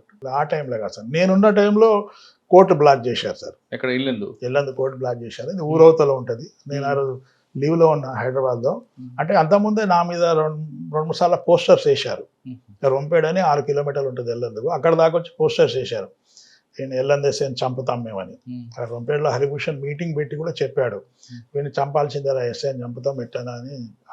వాడు వార్నింగ్ ఇవ్వగానే మనకి ఇన్ఫర్మేషన్ వచ్చేసింది. మేము అలర్ట్గానే ఉంటుండేవి, అంటే ఇక మనల్ని ఏం చేయలేక వాడు కోర్టు బ్లాక్ చేసేసాడు. తర్వాత మీకు ట్రాన్స్ఫర్ చేస్తారా? తర్వాత అక్కడ చంద్రగొండ పోయింది. అక్కడ ఏముంది మీకు ఛాలెంజ్? చంద్రగొండలో ఏముంది సార్, ఫ్యాక్షన్స్ ఉండే సార్, ఒక అన్నబ్రెడ్డిపల్లి విలేజ్ అని. అప్పుడు కృష్ణరాజ్ ఎస్పీ గారు ఉండే అక్కడ మర్డర్స్ జరిగినాయి, 2-3 మర్డర్లు అంతా ముందు. కాంగ్రెస్ వర్సెస్ టీడీపీ మర్డర్స్ అయినాయి, 2 మర్డర్స్ అయినాయి. బాగా సెన్సేషన్, ఆ ఊరంతా తగలబెట్టారు. అంటే నేను పోయే కంటే ముందు, బిఫోర్ 97, అదొకటి కంట్రోల్ చేయాలి అశోక్ అంటే అది సక్సెస్ఫుల్గా కంట్రోల్ చేశాం. అక్కడ కృష్ణరాజు గారు స్టైల్లో ఉంటుంది వర్క్ స్టైల్. కృష్ణరాజు గారు ఆయన కూడా కృష్ణప్రసాద్ లాగానే 100% హానెస్ట్. ఆయన really very nice officer and good officer. ఆయన టైంలో ఒక ఇష్యూ కూడా జరిగింది కదండి అక్కడ, ఆయన మీద దాడి కూడా చేస్తారు కొంతమంది. ఖమ్మంలో జరిగింది. ఆయన కూడా ఇబ్బంది పెట్టారు కదా కొంతమంది అప్పుడు. పెట్టారు దేనికి? అంటే ఇక చెప్పిన మాట వినడు కదా సార్ ఆయన. చెప్పిన మాట అంటే యాక్చువల్గా ఎల్లదుండి కూడా షిఫ్ట్ చేయపోయేటోడు. 4 సంవత్సరాల 3 నెలలు అయితే కూడా అప్పుడు ఎస్ఐలే ట్రాన్స్ఫర్స్ అయినాయి. అంత ముందు రోజే దాదాపు 50 మంది ట్రాన్స్ఫర్లు అయితే అతను ఫోన్ చేసి, అశోక్ నువ్వు ఇంకొంతకాలం అక్కడే కంటిన్యూ అవుతాడు. ఓకే సార్ అన్న. తెల్లారే ఇంకో ఎస్ఐ గారు, అప్పుడున్న టీడీపీ వాళ్ళ మామగారు, ఆయన ప్రెషర్ తీసుకొచ్చేసి ఆయన పోస్టింగ్ చేయించుకున్నాడు. ఆయన ఇట్లా ప్రెషర్కి లోన్ కాకపోయేది. వామపక్ష నేత అప్పుడు ఎంపీగా ఉండే, ఆయన బాగా ప్రెషరైజ్ చేసేది. ఆయన వినకుంటే వేరే ఇష్యూలో తీసి ఆయన కొంచెం చికాకు చేశారు బాగా. మీరు అక్కడ ఆయన తర్వాత ఇంకెవరితో చేశారండి? చంద్రగొండ వెళ్ళాను. చంద్రగొండ తర్వాత కొండజర్లు వచ్చాం. కొండజర్లో నేను వచ్చారు కూడా ఇక్కడ TDP versus CPI, CPM, Congress అన్ని అప్పుడు కూడా మర్డర్స్ అయినాయి. తండ్రి కొడుకులను చంపేశారు. అంటే నేను ఉన్నప్పుడు కూడా ఒకసారి ఏఓపి మల్లపేట వెళ్ళాను నేను ఒక 15 రోజుల వరకు. అప్పుడు కూడా విద్యా కమిటీ ఎలక్షన్స్ అయితే తనికెళ్ళిన విలేజ్ లో బాంబులు వేసుకున్నారు. మామూలుగా పందులకు పెట్టే బాంబులు ఉంటాయి కదా, అది ఛాలెంజింగ్ ఉండే. కొండజర్ల ఇప్పుడు పీస్ఫుల్ అయింది, కానీ అప్పుడు ఛాలెంజింగ్ ఉండే. అటు 35 మందిని, ఇటు 35, అటు 50 మందిని, ఇటు 50 మందిని పట్టుకురావడం, బైండ్ ఓవర్ చేయడం, కేసు పెట్టడం. అప్పుడు ఎవరు ఎస్పీ ఎవరు అంటే? రాజరత్న నాయుడు గారు కొద్దికాలం, ఆంజనేయులు గారు కొద్దికాలం చేశారు. పిఎస్ఆర్ ఆంజనేయులు గారు. మీరు పనిచేస్తున్న టైంలో ఎవరి దగ్గర ఎక్కువగా మీకు బాగా నచ్చిన ఆఫీసర్ అంటే ఐపీఎస్? అంటే ఇప్పుడు మొన్న డిఎస్పీ వరకు చేసిన ఆఫీసర్స్ అంటే హుడా అనండి, ఎస్సీఏ హుడా, అతను, కృష్ణరాజు గారు, డిఎస్ చౌహాన్ గారు, రంగనాథ్ గారు. ఎవరు? రంగనాథ్ గారు. ఇక రంగనాథ్ గారు అయితే ఒక 100 ఐపీఎస్లు ఈక్వల్ టు ఒక రంగనాథ్ గారు. అంటే జనరల్గా పోలీసు ఎలా ఉంటాయంటే మనకు సమస్య రాకుండా చూసుకుంటాం. ఏదైనా సమస్య వస్తుందంటే దాన్ని ఎలా మనము ఓవర్కమ్ చేయాలనేది. కానీ రంగనాథ్ గారు ఏంటంటే సమస్యను ఆహ్వానిస్తుంటాడు. రా అని ఆహ్వానించి ఆ సమస్యలు పోయి దాన్ని సాల్వ్ చేస్తాడు. దాన్ని ఇన్విటేషన్ పంపిస్తాడు ఆయన. ఇన్విటేషన్ ఏమవుతుంది, ప్రాబ్లం ఏంది, హైకోర్టు పోతుంటే పోనీ, మన కాంటెంప్ట్ పడని, అలా ఉంటుంది అన్నట్టు. ఆయన డిఎస్పీగా చేసినప్పుడు కూడా ఏదైనా అక్యూడ్ని తీసుకొస్తే వాడిని కొంచెం మంచిగా కౌన్సిలింగ్ చేయి, మంచిగా మాట్లాడడం అంతోననేది. దానికి లోకల్ ఎమ్మెల్యే అంటే ఎమ్మెల్యేకి నా పేరు చెప్పు, మనతో మాట్లాడినాకనే కోర్టుకు పంపు అని చెప్పేది. మనతో మంచిగా మాట్లాడే కోర్టుకు పంపించేది. మంచిగా మాట్లాడడం అంటే మంచిగా అంటే వాడిని కౌన్సిలింగ్ చేయడం సార్. మళ్ళీ ఫర్దర్ అటువంటి అఫెన్స్ చేయకుండా కొంచెం అలా. ఆయన టైంలో ఒక బ్యాంక్ లో రోబరీ అవుతుందండి, ఇప్పటికి రికవర్ అయినట్లేదు కదా, మధిర అనుకుంటా. ఎక్కడ సార్? మధిరాలో గ్రామీణ బ్యాంక్. గ్రామీణ బ్యాంక్, ఎస్ గ్రామీణ బ్యాంక్. అదొకటి సార్ టైంలో జరిగింది. అదొకటి రికవర్ అయినట్లేదు, రికవర్ కాలేదు, డిటెక్ట్ కాలేదు సార్. సార్ ఆ టైంలో మూవ్మెంట్ వచ్చింది, మీరు చెప్తున్న కౌన్సిలింగ్, ఎక్కడైతే నక్సల్స్ ఉన్నారో ఆ ప్రాంతం వెళ్ళాలి అనేది ఆయన భావన అనిపిస్తుంటుంది. ఖమ్మం దాటి ఆయన ఛత్తీస్గఢ్ కూడా వెళ్ళిన రోజులు కనిపిస్తుంది. ఉన్నాయి సార్, ఉన్నాయి కదా. అప్పుడు ఎక్స్చేంజ్ ఆఫ్ ఫైర్లు అయినాయి, మంచి మంచి వర్క్స్ అయినాయి సార్. అప్పుడు సార్ పీరియడ్లో not only law and order, extremist వరకు కూడా ఎక్సలెంట్ వర్క్ అయింది సార్. మనం వెనక్కి వెళ్దాం. మీరు దానికి సకంలో ఆపారు, అది కొండజర్ల సార్. దాని తర్వాత ఎక్కడికి వచ్చారు? నేను ప్రమోషన్ వచ్చి గుండాలకు వెళ్ళాను సార్. ఓకే, అది కూడా అంతే కదా. ఇక గుండాల మళ్ళీ ఎక్స్ట్రీమిజం కదా, ఎక్స్ట్రీమిజమే సార్. మీకు వరంగల్, ఖమ్మం అన్ని బోర్డర్లు మీకే కదా. గోదావరి గుండాల పనిచేసినప్పుడు కూడా సార్ డిసెంబర్లో వాళ్ళ అమరవీరుల వారోత్సవాలు జరుగుతుంటాయి. వారోత్సవాల్లో భాగంగా సుధాకర్ అని దళముఖం అంటుండే. వాళ్ళ ప్లానింగ్ ఏమంటే అంటే మన police station, Gundala police station blast చేయాలి, అటాక్ చేయాలి. నేను అప్పుడు అక్కడే ఉండేది. సిఐ కంటే ఎక్కడికి పోవడం లేదు సార్, మనం ఇక బయటికి పోవడం లేదు, బయట తిరగడం లేదు. అక్కడే కుక్కుని పెట్టి వండించుకోవడం, తినడం, ఉండడం. పోతే సిఆర్పిఎఫ్లో తీసుకొని బయటికి పోవడం, లేకపోతే పోలీస్ స్టేషన్లో పడుకోవడం. పోలీస్ స్టేషన్ అంటే మనకి ఇచ్చిన క్వార్టర్లో పడుకోవడం. ఈవెన్ నేను ఎల్లందుకు పోవాలంటే కూడా ఓ 10 మంది సిఆర్పిఎఫ్ లేని నేను ఆర్టీసీ బస్సులో, ప్రైవేట్ బస్సులో పోతూ ఉండేది. సుధాకర్ ప్లాన్ చేసి, అంటే తర్వాత మనకు సఫిషియెంట్గా వేరే దళం మెంబర్ దొరికితే చెప్పాడు సార్ అప్పుడు ఆ రోజు మేము ప్లాన్ చేసినాం, కానీ తర్వాత పోలీస్ స్టేషన్ చుట్టూ ల్యాండ్ మైన్స్ మేము పెట్టుకున్నాం, ఎవరైనా వస్తే వేల్చేద్దాం అంటే సెక్యూరిటీ కొరకు, సేఫ్ కొరకు. అవి తెలిసిన తర్వాత ఆగిపోయినాం సార్, అదర్వైజ్ అది అటాక్ జరిగేది ఉండే. అది గోండాల దగ్గరలో ఒక పోలీస్ స్టేషన్ బ్లాస్ట్ జరిగింది కదా, కాంచనపల్లి తర్వాత జరిగింది సార్. తర్వాత ఓకే. గుండాల తర్వాత అండి, గుండాల తర్వాత సత్తుపల్లి పోయాం సార్. సార్ గుండాల మీకు అటువైపు గోదావరి, అటు ఛత్తీస్గఢ్, అక్కడ యాక్షన్ చేసి ఇటు షెల్టర్ తీసుకోవడం, ఇక్కడ యాక్షన్ చేసి అటు షెల్టర్ తీసుకోవడం జరిగింది. మీకు ఆ ప్రాబ్లం ఎలా సాల్వ్ చేశారండి? ఇక మనం కోఆర్డినేట్ చేసుకోవడమే సార్. మన బార్డర్ అప్పుడు ఛత్తీస్గఢ్ సపోర్ట్ చేసేదా మీకు? ఛత్తీస్గఢ్ లేదు సార్ గుండాలకు, అటువైపు గోదావరి అటువైపు. గోదావరి అవతల ఇక్కడ మనుగూరుకు వస్తుంది. మనుగూరు మనుగూరు డిఎస్పీ కూడా చేశాను నేను. మనుగూరు అవతల వైపు మన చీర్ల వెంకటాపురం వస్తుంది సార్, కొంచెం ముందు దాడితే ఛత్తీస్గఢ్. ఇక్కడ అక్కడ యాక్షన్ చేసి ఇక్కడ షెల్టర్ తీసుకున్నారు సార్. ఇక్కడ యాక్షన్ చేసి మరి ఆ ప్రాబ్లం ఎలా సాల్వ్ చేశారు? అందుకే ఫ్రీక్వెంట్ గా ఛత్తీస్గఢ్ పోలీస్ ఆఫీసర్స్ తో ఎప్పుడు మనకు కంబైన్డ్ గా మీటింగ్ జరుగుతూ ఉండేది sir. Khammam SP, Chhattisgarh SP, అక్కడ ఉన్న బీజాపూర్ ఎస్పీలు వీళ్ళతోనే. భద్రాచలం సిఏగా చేశాను, డిఎస్పీ కూడా చేశాను ఒక 6 నెలలు. అది ఫ్రీక్వెంట్ మనకు మీటింగ్ చేసి కోఆర్డినేట్ చేసుకున్నారు. జనరల్గా వాళ్ళు ఛత్తీస్గఢ్ పోలీసు వాళ్ళు స్టార్టింగ్లో మాత్రం వాళ్ళు ఇంట్రెస్ట్ చూపెట్టపోయి సార్. వాళ్ళ పొజిషన్లో వాళ్ళు ఉండేది, నక్సలైట్లు వాళ్ళు తిరిగేది. వాళ్ళ జోలికి వీళ్ళు రాదు, వీళ్ళ జోలికి వాళ్ళు రాదు. వాడి పని వాడు చేసుకుంటుంటాడు. వాడు చాప కింద నీరులాగా మొత్తం అంతా విస్తరించి మొత్తం అంతా ఊరు మొత్తం దళం మిలిటెంట్లు తయారు చేసిన ఎన్నో ఊళ్ళు, అటువంటి బోల్డ్ ఊళ్ళు ఉన్నాయి అక్కడ ఛత్తీస్గఢ్లో. ఇప్పుడు కొంచెం ఇంప్రూవ్ అయింది. తర్వాత సల్వాజూడం కూడా పెట్టారు. తర్వాత ఆ టైంలో మీకు బాగా ఫెరోషియస్ ఉన్న ట్రబుల్ మంగర్ ఎవరు ఉండేవారండి? నేను భద్రాచలంలో పనిచేసినప్పుడు సూర్యం అని ఉండే సార్, సంపత్ ఎలియాస్ సూర్యం. వాళ్ళ వైఫ్ జాడి సమ్మక్క, ఎలియాస్ శాంతక్క ఉండే. పొద్దున్న లేస్తే ఎస్పీ గారు సూర్యం ఎక్కడ అని అడిగేది. చెట్లనా వల్ల సూర్యం ఎక్కడ అని అతని కొరకు చాలా కోంబింగ్ చేయాల్సి వచ్చింది. లక్కీలీ వాడిని నేనే అరేంజ్ చేశాను. ఎక్కడ ఈజీగా దొరికాడు సార్. ఎలా? అదో ఇన్ఫార్మర్ సార్. నేను మంచి నిద్రలో ఉన్నాను. తెల్లారి 4 గంటలకు ఒక కాల్ వచ్చింది నాకు. కాల్ వచ్చేసి, సార్ ఇన్ఫర్మేషన్ ఉంది సార్ అంటే, ఉన్న ఫోర్స్తో తయారు చేసుకుని సుమో తయారు చేసుకుని వెళ్ళిపోయాను. వాడిని ట్రేస్ చేసుకుంటూ పోయి లాస్ట్కు చింతూరు అవతల ఎక్కడో మోతుగూడెం దగ్గరలో అక్కడ ట్రేస్ చేసి పట్టుకున్నాం. అంటే అప్పుడు పట్టుకున్నప్పుడు చాలా భయపడిపోయింది అతను, అంటే కొట్టేస్తారని. అలా తీసుకొచ్చి దాని మీద 47 కేసులు ఉండే సార్, 47 కేసులు. అంటే కొట్టమని ఆర్డర్స్ లేవా మీకు? వాడు మనల్ని ఫైర్ చేయలేదు కదా సార్, రిటాలియేషన్ లేదు. వాడును ఆయన వైఫ్ ఇద్దరు రాజమండ్రి హాస్పిటల్కి వెళ్తున్నారు. వాళ్ళ మదర్, ఫాదర్, వాళ్ళ బ్రదర్ కూడా ఉన్నారు, అందరు వెళ్తున్నారు. అంటే ఇక్కడ ఖమ్మం నుండి స్టార్ట్ అయ్యి భద్రాచలం నుంచి చింతూరు వరకు ఆయన ఫాలో అవుతున్నారు. మోతుగూడెం దాకా సార్, చింతూరు మోతుగూడెం మధ్యలో. అంటే ఇప్పుడు అప్పుడు GPS లేవు కదండి, ఇక పోవడమే సార్. ఇక వెహికల్ పోయిందంటే ఇక పోదాం, ఎక్కడైతే అక్కడ పోదామని అట్లా. ఆయన వెహికల్ ఉన్నాడు. అంటే మన పక్కా ఇన్ఫర్మేషన్ ఏంటంటే వాడు రాజమండ్రి పోతున్నాడు, అంతవరకు ఇన్ఫర్మేషన్ ఉంది. వాడు సిక్ అయ్యిండు, రాజమండ్రి పోతున్నాడు. ఇక అలా వెళ్ళిపోయాం సార్. మరి ఎలా లీడ్ ఎక్కడ దొరికింది? ఇన్ఫార్మరే సార్. కరెక్ట్, ఇన్ఫార్మర్ ఎంతో చెప్తాడు మీకు, రాజమండ్రి పోతున్నా చెప్పాడు. వెహికల్ వేసుకొని వెళ్తూనే ఉన్నాం సార్. అట్లా వెళ్తూ అటు పోతూ చింతూరు ఎస్ఐ కూడా చెప్పాము అక్కడ. అతను కూడా అక్కడ వెహికల్ చెకింగ్ స్టార్ట్ చేశాడు, దొరికిపోయాడు. అయితే ఇదంతా చూసి వాడు వెహికల్ ఒక అడవి పెట్టి అడవిలోకి వెళ్ళిపోయాడు వాళ్ళందరినీ తీసుకొని. ఆయన పట్టేసి. ఎస్పీ గారు ఉన్నారు ఇప్పుడు? ఎస్పీ గారు ఆర్కే మీనా గారు. ఓకే, ఆయన నేర్చుకున్నారు మీరు? బాగుండేది సార్, ఆర్కే మీనా గారు చాలా బాగుండేది నాకు. కానీ మీ సర్వీస్ లో ఒక రేప్ కేసు కనిపిస్తుంది, సంచుషన్. ఎక్కడ జరిగింది, ఎలా జరిగింది? అది కొత్తడంలో జరిగింది సార్. అది నేను కొత్తడం సిఐగా ఉన్నప్పుడు 1.5 year బ్యాక్ ఒక మైనర్ గర్ల్ మీద జరిగిన రేప్ సార్. అది పాపం మా అమ్మాయి ఎక్కడ బయట చెప్పుకోలేదు. అది ఒక సీడీ బయటకు వస్తుంది సార్, ఒకటి వీడియో బయటకు వస్తుంది, ఆ రేప్ది వీడియో బయటకు వస్తుంది. తీసుకొని ఆ లీడ్ తీసుకొని దాని నుండి, అంటే అమ్మాయికి రేప్ చేస్తుండగా అమ్మాయిని రేప్ చేస్తూ వీడియో తీశారు సార్, ఫోటోలు తీశారు. సీడీ చూపించి మళ్ళీ బ్లాక్మెయిల్ చేశాడు. మళ్ళీ బ్లాక్మెయిల్ ఆ 10 మంది రేప్ చేశారు అమ్మాయిని. మళ్ళీ 11, 12 కూడా బ్లాక్మెయిల్ చేయడం మొదలు పెట్టాడు. అందరూ దొరికారా? అందరూ దొరికారు సార్. మొత్తం 15 మంది, 1 to 10 లైఫ్ పడ్డది. స్టిల్ వాళ్ళు ఇప్పుడు సెంట్రల్ జైల్లోనే ఉన్నారు. 2009లో అరెస్ట్ చేసిన వాళ్ళను. చేసిన తర్వాత వాళ్ళని ఛార్జ్షీట్ వేసి బయటికి రాకుండా లోపల పెట్టేసి అది లైఫ్ పడిపోయింది. A11 to A15 5 years శిక్ష పడ్డది. వాళ్ళు శిక్ష అనుభవించి బయటకు వచ్చారు సార్. అది ఇప్పుడు సోషల్ మీడియా ఇలా ఇప్పుడు లాగానికి అప్పుడు ఉండింటే అది నాకు తెలిసి నేషనల్ అయింది, ఇంటర్నేషనల్ కూడా అయిపోయింది ఆ న్యూస్. అంతప్పుడు కేస్ స్టడీగా మిగిలింది అప్పాలో మన పోలీస్ అకాడమీలో కేస్ స్టడీగా ఉంది సార్. అది అప్పుడు భగవత్ గారు ఉండే ఎస్పీ గారు, ఆయన చాలా బాగా గైడ్ చేశాడు, బాగా ఇంట్రెస్ట్ చూపెట్టాడు దాని మీద. ఆ అమ్మాయి కూడా ఒక 10 lakhs రూపీస్ ఏదో కాంపన్సేషన్ ఇప్పించాడు. అమ్మాయిని ట్రాప్ చేస్తాడు సార్.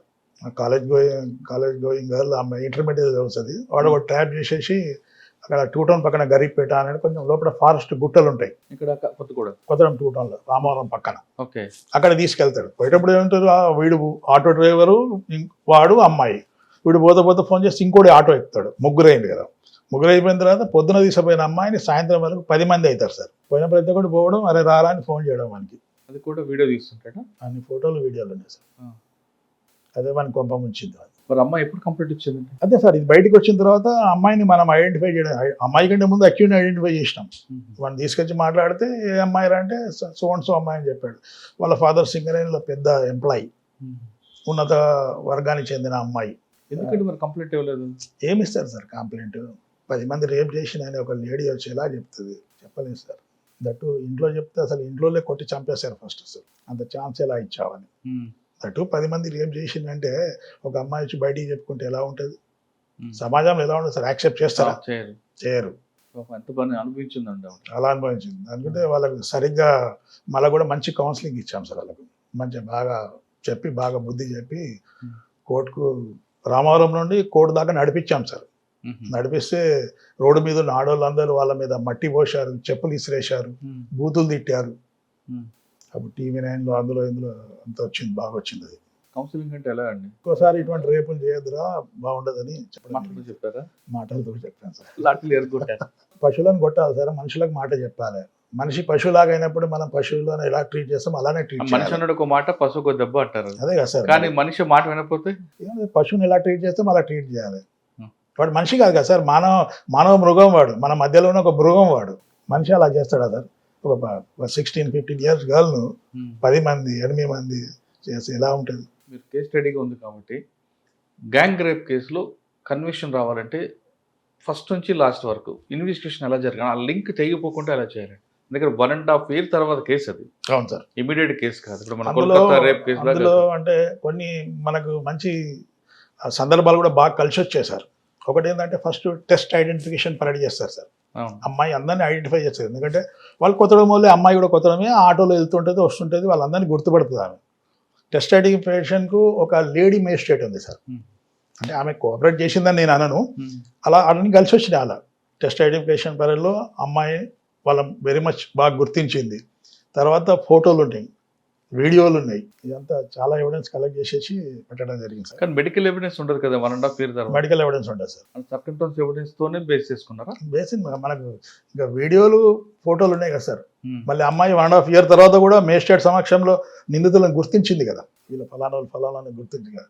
ఇప్పుడు ఒకరిని గుర్తించాలంటే అలా 9 మంది వేరే వాళ్ళని పెడతారు సార్.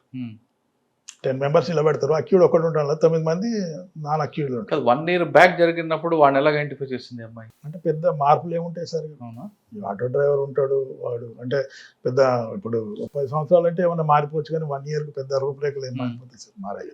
మరోవర్ అంతమంది ఈ అమ్మాయికి వాళ్ళంతా ఆటోలో తిరుగుతుంటే అట్లా పరిచయం అమ్మాయి గుర్తుపట్టింది, గుర్తుపట్టేసి అందరికి కన్విక్షన్ వచ్చింది. అందరికి కన్విక్షన్. 10 మంది ఇంకా స్టిల్ ఈ రోజు కూడా జైల్లో ఉన్నారు సార్, రాజమండ్రి జైలు. సూపర్ అండి. ఇక్కడ మన Khammam central jail, Warangal central జైల్లో ఉన్నారు. అక్కడి నుంచి షిఫ్ట్ అయిపోయింది కదా హైదరాబాద్. అది మంచి కేసు. మంచి కేసు సార్. అంటే లైఫ్లో ఒక మంచి తృప్తి ఇచ్చిన కేసు సార్. ఇప్పుడు ఇకపై ఇటువంటి సంఘటన జరిగినప్పుడు మీకు ఇప్పుడున్న ఫ్రెష్ బ్రాచ్ ఎవరైనా యాస్పిరెంట్స్ కానీ ఇప్పుడున్న ఆల్రెడీ ఉన్న వాళ్ళు ఏ విధంగా చేయాలి? గ్యాంగ్ రేప్ కేసులు సాధారణంగా హడావుడి ఉంటుంది ముందు గ్యాంగ్ రేప్. అప్పుడంటే మీరు అన్నట్టు సోషల్ మీడియా లేదు కాబట్టి ప్రాపర్గా మీకు టైం దొరికింది, ఇన్వెస్టిగేషన్ కరెక్ట్గా చేస్తారు. ఇప్పుడు మా హడావుడి ఎక్కువ ఉంటుంది మీ హడావుడి కన్నా. ఈ హడావుడిని తప్పించుకొని ఒక కేసులో కేవలం నేను అంటుంది గ్యాంగ్ రేపే కాదు, ఏ కేసు అయినా సెన్సేషనల్ కేసులో కరెక్ట్గా ఇన్వెస్టిగేషన్ జరగాలంటే ఏం చేయాలి? ముందు సైంటిఫిక్ ఎవిడెన్స్ ఎక్కువ కలెక్ట్ చేయాలి సార్. అంటే జనరల్గా మన వాళ్ళు ఏం చేస్తారంటే తలబాల కొట్టినారంగానే ఎవరు చూశారంటే ఫలానా చూశారంటే వాడు చెప్తాడు, కర్ర తీసుకొచ్చి నేను తలబాల కొట్టినాడు, కేసు రాస్తాడు. కోర్టు పోయిన తర్వాత నేను చూడలేదు సార్, ఆ టైంలో నేను లేను, నేను చూసాను రక్తం కారుతుంది సార్, కొట్టింది ఎవరో నాకు తెలియదు అంటాడు. అట్లా కాకుండా ఇప్పుడు రేప్ కేసు లాంటిది అయితే బోల్డ్ సైంటిఫిక్ ఎవిడెన్స్ దొరుకుతాయి సార్ మనకి. సెమెన్ దొరకచ్చు, పీవీ ఖైర్ దొరకచ్చు, చాలా ఉంటుంది. మరి ఆ సైంటిఫిక్ ఎవిడెన్స్ కంపల్సరీ కలెక్ట్ చేయాలి సార్. ప్రాపర్గా ఇన్వెస్టిగేషన్ చేస్తే ఏ కేసు అయినా అయితే సార్, ఎవిడెన్స్లను ప్రాపర్గా కోర్టులో ప్రవేశపెట్టి మనం కొంచెం బ్రీఫింగ్ చేసి పెడితే కేసులు. ఇప్పుడు ఈ సందర్భంగా ఒక విషయం చెప్తాను, సోషల్ మీడియా హడావుడి ఎక్కువ ఉంది కదండి. సోషల్ మీడియా హడావుడి ఉంటుంది సార్, ఉంటుంది. వాళ్ళ పని వాళ్ళు చేస్తే సార్, మన పని మనం చేయాలి. ఈ సందర్భంగా ఒక విషయం చెప్తాను, నేను చేసిన మర్డర్ కేసులు కానీ 304B కేసులు కానీ ఆ strike rate 80% conviction sir. Super. చాలా తక్కువ మందికి ఉంటుంది. అంటే ఒక కేసు తీసుకుంటే దాన్ని ప్రాపర్గా బిల్డప్ చేసి దాన్ని కోర్టులో ఛార్జ్ షీట్ వేసి దాదాపు చాలా కేసులు కన్విక్షన్ వచ్చేసి. భద్రాచలంలో కూడా ఒక ముసలామెను చంపేస్తాడు ఒకడు, ఇక్కడ భద్రాచలంలో సార్. వాడు ఏం చేస్తారంటే వాడు పోస్ట్ ఆఫీస్తో వాడు ఏజెంట్గా పనిచేస్తుంటాడు సార్. ఈ ముసలామె పెన్షనర్, ఈమె నెల నెల పైసలు ఇస్తుంటుంది వానికి. పైసలు ఇస్తుంటే వానికి డిపాజిట్ చేయాలి, ఆర్డీ కట్టాలి. వాడు ఆర్డీ కట్టేప్పుడు ఏం చేస్తాడు, బుక్స్ ప్రింట్ చేస్తాడు. వాడు పోస్ట్ ఆఫీస్ బుక్స్ వీడే ప్రింట్ చేస్తాడు. ఆమె 8,000 ఇచ్చింది అనుకో, వాడు అక్కడ 80 రూపాయలు 800 ఇచ్చి ఇంకో సున్నా పెడతాడు. అట్లా ఓవర్ టైంలో ఒక 8 lakhs రూపీస్ తీసుకున్నాడు ఆ అమ్మాయి దగ్గర, ఆ లేడీ దగ్గర. ఆమె అడగడం మొదలు పెట్టింది. వీడు ఎప్పుడో తినేసిండు ఆ డబ్బులు. 8 లక్షలు అంటే బహుశా 80,000 ఉంటే ఆమె అకౌంట్లో. అడగడం మొదలు పెడితే భార్యను చెల్లె వరుస ఉంటుంది, ముగ్గురు తీసుకుపోయి ఆ లేడీని చంపేశాడు. పడుకున్న దాన్ని కాళ్ళు పట్టుకొని దిండు పెట్టి నొక్కేసి చంపేసాడు. అలా ముగ్గురికి లైఫ్ పడ్డది. అలా కొల్లి సత్యనారాయణ గారు, ఇంకా వేరే సిపి మాధవరావు గారు, పెద్ద పెద్ద లాయర్లు డిఫెన్స్ వాదించారు అందులో. ఆయన కూడా ముగ్గురికి లైఫ్ పడిపోయింది. అంటే ఇన్వెస్టిగేషన్ కరెక్ట్గా చేయాలంటారు, ప్రాపర్గా ఇన్వెస్టిగేషన్ సార్. కానీ మనకున్న సిస్టంలో ఒక కేసు జరిగింది అనుకోండి, అంటే మీలాంటి వాళ్ళు ఎవరో కొంతమంది చేయొచ్చు, కానీ ఛార్జ్ షీట్ వేసే వరకు కొన్ని హడావుడి ఛార్జ్ షీట్లో చూపారు. ఎందుకంటే అంటే ఆఫీసర్ ట్రాన్స్ఫర్ అవ్వడమా, ఆ ఇంట్రెస్ట్ లేకపోవడం. చిన్న ప్రాబ్లం ఏమైతుండే సార్ అంటే, నేను ఒక కేసు మర్డర్ కేసు ఇన్వెస్టిగేషన్ చేశాను, ఛార్జ్ షీట్ వేసి నేను ట్రాన్స్ఫర్ వెళ్ళిపోతాను సార్. ఇంకో ఇన్స్పెక్టర్ ఉంటాడు అక్కడ, కోర్టులో ట్రయల్ నడపాలి, విట్నెస్లను పిలవాలి, వాళ్ళని బ్రీఫ్ చేయాలి, మళ్ళీ పీపీ దగ్గర తీసేవాళ్ళు అక్కడ బ్రీఫ్ చేయాలి. ఆయనకు ఒకసారి మర్చిపోయిందంతా మళ్ళీ ఒకసారి గుర్తు చేయాలి అతనికి. అదంతా చేయాలి. కానీ అక్కడ ఉన్న ఇన్స్పెక్టర్కు వివిధ రకాల కారణాల వల్ల అనుకున్న ల్యాండ్ ఆర్డర్ ప్రాబ్లము, బందోబస్తులు, అది వల్ల అది నేను చేసిన ఇన్వెస్టిగేషన్ కాదు కదా, కన్విక్షన్ వచ్చినా ఏమొచ్చినా మనకేమున్నది తీసుకపోని కోర్టు కానిస్టేబుల్ చెప్పి అప్పచెప్పేస్తాడు. దాంతో అందుకే కన్విక్షన్ రేట్ చూసారా 3% ఉంది. ఇన్ని కేసులు మనం కోర్టు దాకా తీసుకుపోయి జైలు తీసుకుపోయిన తర్వాత కూడా ఎవడు జైలుకి పోతలేడు. ఎవడు కొన్ని జిల్లాలో ఒక తండ్రి కొడుకులు ఇద్దరిని చంపేస్తారు సార్, పెద్ద మునగాల్లో చంపేస్తే ఆ కేసులో లైఫ్ కన్విక్షన్ వేయించినాం. అంటే నేను ఇన్వెస్టిగేషన్ చేయలేదు, అక్కడ ముందెవరో చేశారు. అందులో 15 మందికి ఏమో లైఫ్ వచ్చింది. వచ్చిన తర్వాత ఆ ఊళ్ళన్నీ సైలెంట్ అయిపోయినాయి. ఒకసారి కన్విక్షన్ అయితే చాలా ఇంపాక్ట్ ఉంటుంది. అది మాట పంపితే ఏమన్నా సార్, వాడు 14 రోజులు అంటాడు, 7 రోజులు వచ్చేస్తాడు. మర్డర్ కేసు అయితే కూడా 60 రోజులకు 90 రోజులకు బయటకు వస్తుంది. ఇక్కడ కూడా హైకోర్టు పోయి తెచ్చుకుంటాడు. అది కాదు, ప్రాపర్గా ఇన్వెస్టిగేషన్ చేసి ఛార్జ్ షీట్ వేయడం ఎంత ముఖ్యమో, దాన్ని కోర్టు ముందు తీసుకుపోయి కోర్టులో ఉన్న ఎవిడెన్స్ మనం ప్రవేశపెట్టి దానికి శిక్ష పడేలా చేయడం, అక్కడ ఎండ్ అవుతుంది సార్. అసలు ఎఫ్ఐఆర్ అయిన తర్వాత అక్కడ ఎండ్ కావాలి సార్. అది సార్ మీకన్నా ముందు పనిచేసిన ఆఫీసర్లు టేకప్ చేసిన కేసుల్ని ట్రాన్స్ఫర్ అయిపోయిన తర్వాత ఆ కేసులు మీరు టేకప్ చేసి అందరూ కన్విక్షన్ వచ్చాయా? కొన్ని వచ్చినాయి సార్. అంటే నేను ఇటువంటి కేసులు అయితే, మర్డర్ కేసు కానీ, రేప్ కేసు కానీ, గ్రేవ్ కేసులు అయితే నేను పర్సనల్గా విట్నెస్లతో మాట్లాడి వీలైతే నేనే వెళ్ళేది ట్రయల్. ఫస్ట్ డే ట్రయల్ కన్నా పోయేది. ఇట్లా సిఐ రాగానే వాడు కానిస్టేబుల్ ఎస్ఐ వాళ్ళంతా అలర్ట్ అయిపోతారు. ఇక సిఐ గారే పర్సనల్గా వచ్చాడు అని పీపీ కూడా కొంచెం ఇంట్రెస్ట్ చూపెడతాడు. దాంతో ఏంటంటే కొంచెం ఇంపాక్ట్ ఉంటుంది సార్. ఇంపాక్ట్ విట్నెస్ కూడా భయపడతారు. మనం అక్కడ కూర్చున్న తర్వాత అక్కడ అబద్ధం చెప్పడానికి వెనక ముందు ఆడతాడు. ఐఓన్ నేను కాబట్టి, ఐఓ ఏది ఉంటే ఐఓన్ ఉండనియదు సార్. అక్కడ ఐఓ కోర్టులో ఉన్నప్పుడు విట్నెస్ అక్కడ చెప్తే ఐఓన్ బయటికి పంపిస్తాను. నేను ఐఓ కాదు కదా, నేను ఊరికే ట్రయల్ నడపడానికి వచ్చినా కాబట్టి ఓ ఇన్స్పెక్టర్ అబద్ధం ఆడితే రేపు పోయిన తర్వాత మళ్ళీ అక్కడ చెప్తా ఉన్నారు. కొంచెం ఇంట్రెస్ట్ చూపిస్తే జరుగుతుంది సార్. కన్విక్షన్ రేట్ పెంచొచ్చు కదా, ప్రాబ్లం ఏం కాదు. కానీ మనకున్న సిస్టంలో ప్రాసెసింగ్ పనిష్మెంటే తప్ప కన్విక్షన్ వచ్చే కేసులు తక్కువ కనిపిస్తుంటాయి. ఒక కేసు అరెస్ట్ అవుతుంది, వాడికి ఈలోగా మీడియాలో హడావడి, వాడు 14 రోజులు బయటకు వస్తాడు, అయిపోయింది అక్కడికి. అరెస్ట్ కాగానే మీ మీడియా కూడా సైలెంట్ అయిపోతుంది కదా సార్. జైలుకి పోయిండు, వాడు ఎప్పుడు వచ్చినా కూడా మీకు తెలియదు, రిలీజ్ అయింది తెలియదు, వాడి కన్విక్షన్ తెలియదు, వదిలిపెట్టిన కూడా తెలియదు, ఏం తెలియదు. అప్పటి వరకు మీడియా హడావుడి ఉంటుంది. ఈలోగా కుటుంబ సభ్యులందరూ కూడా వాళ్ళు వీడు నేరం చేసినా వాళ్ళు నేరం చేయలేదు కాబట్టి వాళ్ళు కూడా సొసైటీ షేమ్ ఫీల్ అవుతుంటారు. ఇవన్నీ ఎక్కడికి సరిపోతాయి. లాస్ట్కి జైలుకి వెళ్ళాము అన్నది ఎక్కడ రావట్లేదు అన్నమాట. అవును సార్. కారణం దాని మీద అంటే దీని మీద ఒక 4-5 years నుండి బాగా నడుస్తుంది సార్, చర్చ నడుస్తుంది. కన్విక్షన్ మహేందర్ రెడ్డి గారు వచ్చిన తర్వాత చూశాడు ఆయన కూడా, కన్విక్షన్ రేట్ ఎందుకు పెరగట్లేదని. దీని మీద ఏం చేశారంటే, ఒకవేళ అక్యూటల్ అయ్యేది ఉంటే అప్పుడు ఇన్వెస్టిగేషన్ చేసిన ఆఫీసర్స్కు ఛార్జ్ మెమోలు ఇవ్వడం కూడా జరిగింది సార్. ఎస్పెషల్లీ గ్రేవ్ కేసులలో, రాబరీ కానీ, డెకైటీ కానీ, మర్డర్ కేసు కానీ, రేప్ కేసులలో ప్రాపర్గా ఇన్వెస్టిగేషన్ లేని వాళ్ళకి అందరికీ ఛార్జ్ మెమోలు ఇచ్చడం జరిగింది సార్. కొంచెం అంతవరకు అయితే ఇప్పుడు చేస్తున్నారు, జాగ్రత్తగా చేస్తున్నారు. ఇప్పుడు మీకు డిఎస్పీకి ఎప్పుడు ప్రమోషన్? DSP 2010 sir. ఎక్కడ డిఎస్పీ ప్రమోషన్ వచ్చిందంటే నేను బటాలియన్కి వెళ్ళాను సార్, 4th బటాలియన్ మామూలుకు. ఓకే. అక్కడ పోయిన తర్వాత ట్రైనింగ్ ఇన్ఛార్జ్ ఇచ్చారు. అక్కడ ఒక 280 మందిని ట్రైన్ చేశాం అక్కడ. చేసిన తర్వాత అక్కడి సత్తుపల్లి డిఎస్పీగా ట్రాన్స్ఫర్ అయింది, అక్కడికి వచ్చాను. సత్తుపల్లి. ఓకే. అప్పుడు ఎవరు ఎస్పీ గారు? రంగనాథ్ గారు. రంగనాథ్ గారు. రంగనాథ్ గారు నాకు ఎప్పుడో పరిచయం. ఎప్పుడంటే ఆయన ఫస్ట్ పోస్టింగ్ కొత్తగా అయినప్పుడు నేను సత్తుపల్లి సిఐగా ఉంటాను అప్పుడు నేను. ఆయన దూకుడు ఫస్ట్ పోస్టింగ్ ఎలా ఉందో ఇప్పుడు కూడా దూకుడు వేగం పెంచాడు తప్ప ఇంకా వేగం తగ్గించాలి ఆయన. అది పెరుగుతుంది. పెరుగుతూ ముక్కుసూటిగా పోతాడు. మన తప్పులేనప్పుడు ఏమన్నా అశోక్ మనం గోయడ్ చేసేద్దామంటాడు. సరైన వ్యక్తికి సరైన ప్లేస్లో పెట్టారు సార్ హైడ్రా. కాబట్టి అది ఇప్పుడున్న పాలకులు చాలా బాగా చేశారు. దాన్ని అలానే కంటిన్యూ చేస్తే బాగుంటుంది. కానీ ఆ ముక్కుసూటితనం ఆయన కొంచెం ఇబ్బందులు వచ్చే అవకాశం. ఇబ్బందులు వస్తాయి కదా సార్, ఎట్లా వస్తుంది. కొన్ని కేసుల్లో తొందరపాటు నిర్ణయాలు తీసుకున్నారని రకరకాల రూమర్స్ వస్తుంటాయి. జరుగుతుంది సార్, ఒకసారి మిస్టేక్ కూడా జరగచ్చు. అంటే ఇప్పుడు రంగనాథ్ గారు హైడ్రాకి కరెక్ట్ పర్సన్ అంటారు. Is the right person sir. అంటే మిగతా వాళ్ళు ఫీల్ అవుతారో నేను అంటే కానీ ఎవరు కనపడడం లేదు నాకు అలా. అంత దూకుడుగా దుందుడుగా ముందు ఏం జరిగినా పర్లేదు అనేటోళ్ళు అలా ఉన్నారా సార్? అంత డిప్లొమాట్స్ కదా. అవును. ఇప్పుడున్న ఆఫీసర్స్ ఎలా ఉన్నారు? ఏఎస్పీ చేస్తున్నారు, తర్వాత అడిషనల్ ఎస్పీ లేదు, డైరెక్ట్ ఎస్పీ పోస్టింగ్ వస్తున్నది, బ్రహ్మాండంగా మంచిగా చేసుకుంటున్నారు, హ్యాపీగా ఉంటున్నారు అంతే. అంటే రంగనాథ్ గారు ఏఎస్పీ నుంచి ఇప్పుడు ఐజీ వచ్చారు. ఇప్పటివరకు అదే దూకుళ్ళు ఉన్నారంట. ఫస్ట్ పోస్టింగ్ చాలు. కొత్తగా ఉన్న ఫస్ట్ పోస్టింగ్ ఎలా ఉందో పాడేరులో అలానే ఉంది, నల్గొండ ఎస్పీగా అలానే ఉంది, వరంగల్ కమిషనర్ అలా ఉన్నాడు, ఇప్పుడు ఐజీ కూడా అలానే ఉన్నాడు. ఐజీ ఇంకా వేగం పెంచింది ఇప్పుడు హైదరాబాద్. సార్ సత్తుపల్లి డిఎస్పీగా మీకున్న మంచి వర్క్ చెప్పండి. అక్కడ ఎలక్షన్ చేశాం సార్ పీస్ఫుల్గా, సింగిల్ ఇన్సిడెంట్ కూడా జరగకుండా. జనరల్గా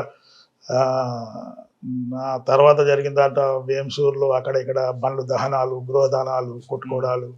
2014 ఎలక్షన్ మన ది గ్రేట్ రంగనాథ్ గారి లీడర్షిప్లో ఎలక్షన్ పీస్ఫుల్. అంటే ఎక్కడెక్కడైతే మనకు వనరబుల్ ప్లేసెస్ ఉన్నాయో సార్ కూడా వచ్చాడు.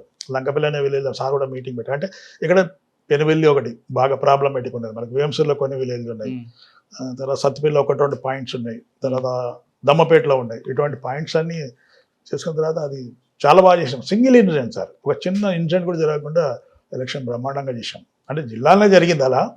సత్తుపల్లిలో కూడా బాగా, పెనుబెల్లి అంటే ఇక పెద్ద అది సార్. అది అక్కడ పొలిటికల్ ఇంటర్ఫరెన్స్ ఎక్కువ ఉంటుంది కదా సత్తుపల్లి. సత్తుపల్లి ఎక్కువ ఉంటుంది సార్. మీకు ఎప్పుడు ఫేస్ అవ్వలేదు? నేను తుమ్మల నాగేశ్వరరావు గారు మంత్రిగా ఉన్నప్పుడు పనిచేశాను సార్. 2002 నుండి 5 దాకా, 4 దాకా ఆయన ఉంటే, తర్వాత వెంకట్రావు గారు వచ్చారు. ఆయన వచ్చినా కూడా 1 year పనిచేశాను సార్. అంటే ఇక అంటే చెప్పుకోవద్దు కానీ నేను ఎక్కడ పనిచేసినా కూడా ఫుల్ టర్మ్ పనిచేసాను సార్. నేను పోతానన్న తప్ప నన్ను ఎవరు తీయలేదు సార్. నేను ట్రాన్స్ఫర్ అయ్యి నేను అడుక్కోవడమే. భద్రాచలంలో కూడా 3 years చేసిన తర్వాత 3 years అయిపోయింది సార్, నాకు ట్రాన్స్ఫర్ కావాలని అడిగాను చౌహాన్ గారిని. అంటే కొత్తలో వెళ్తావా అశోక్ అంటే వెళ్తా అంటే ఆయనే మాట్లాడి వేయించాడు, ఎవరితో మాట్లాడాల్సిన వాళ్ళతో మాట్లాడాడు. సత్తుపల్లి కూడా 3 years చేశాను సార్. సత్తుపల్లిలో మీకు ఒకటే సామాజిక వర్గం, ఇద్దరు బలమైన వ్యక్తులు కదండి. అవును సార్.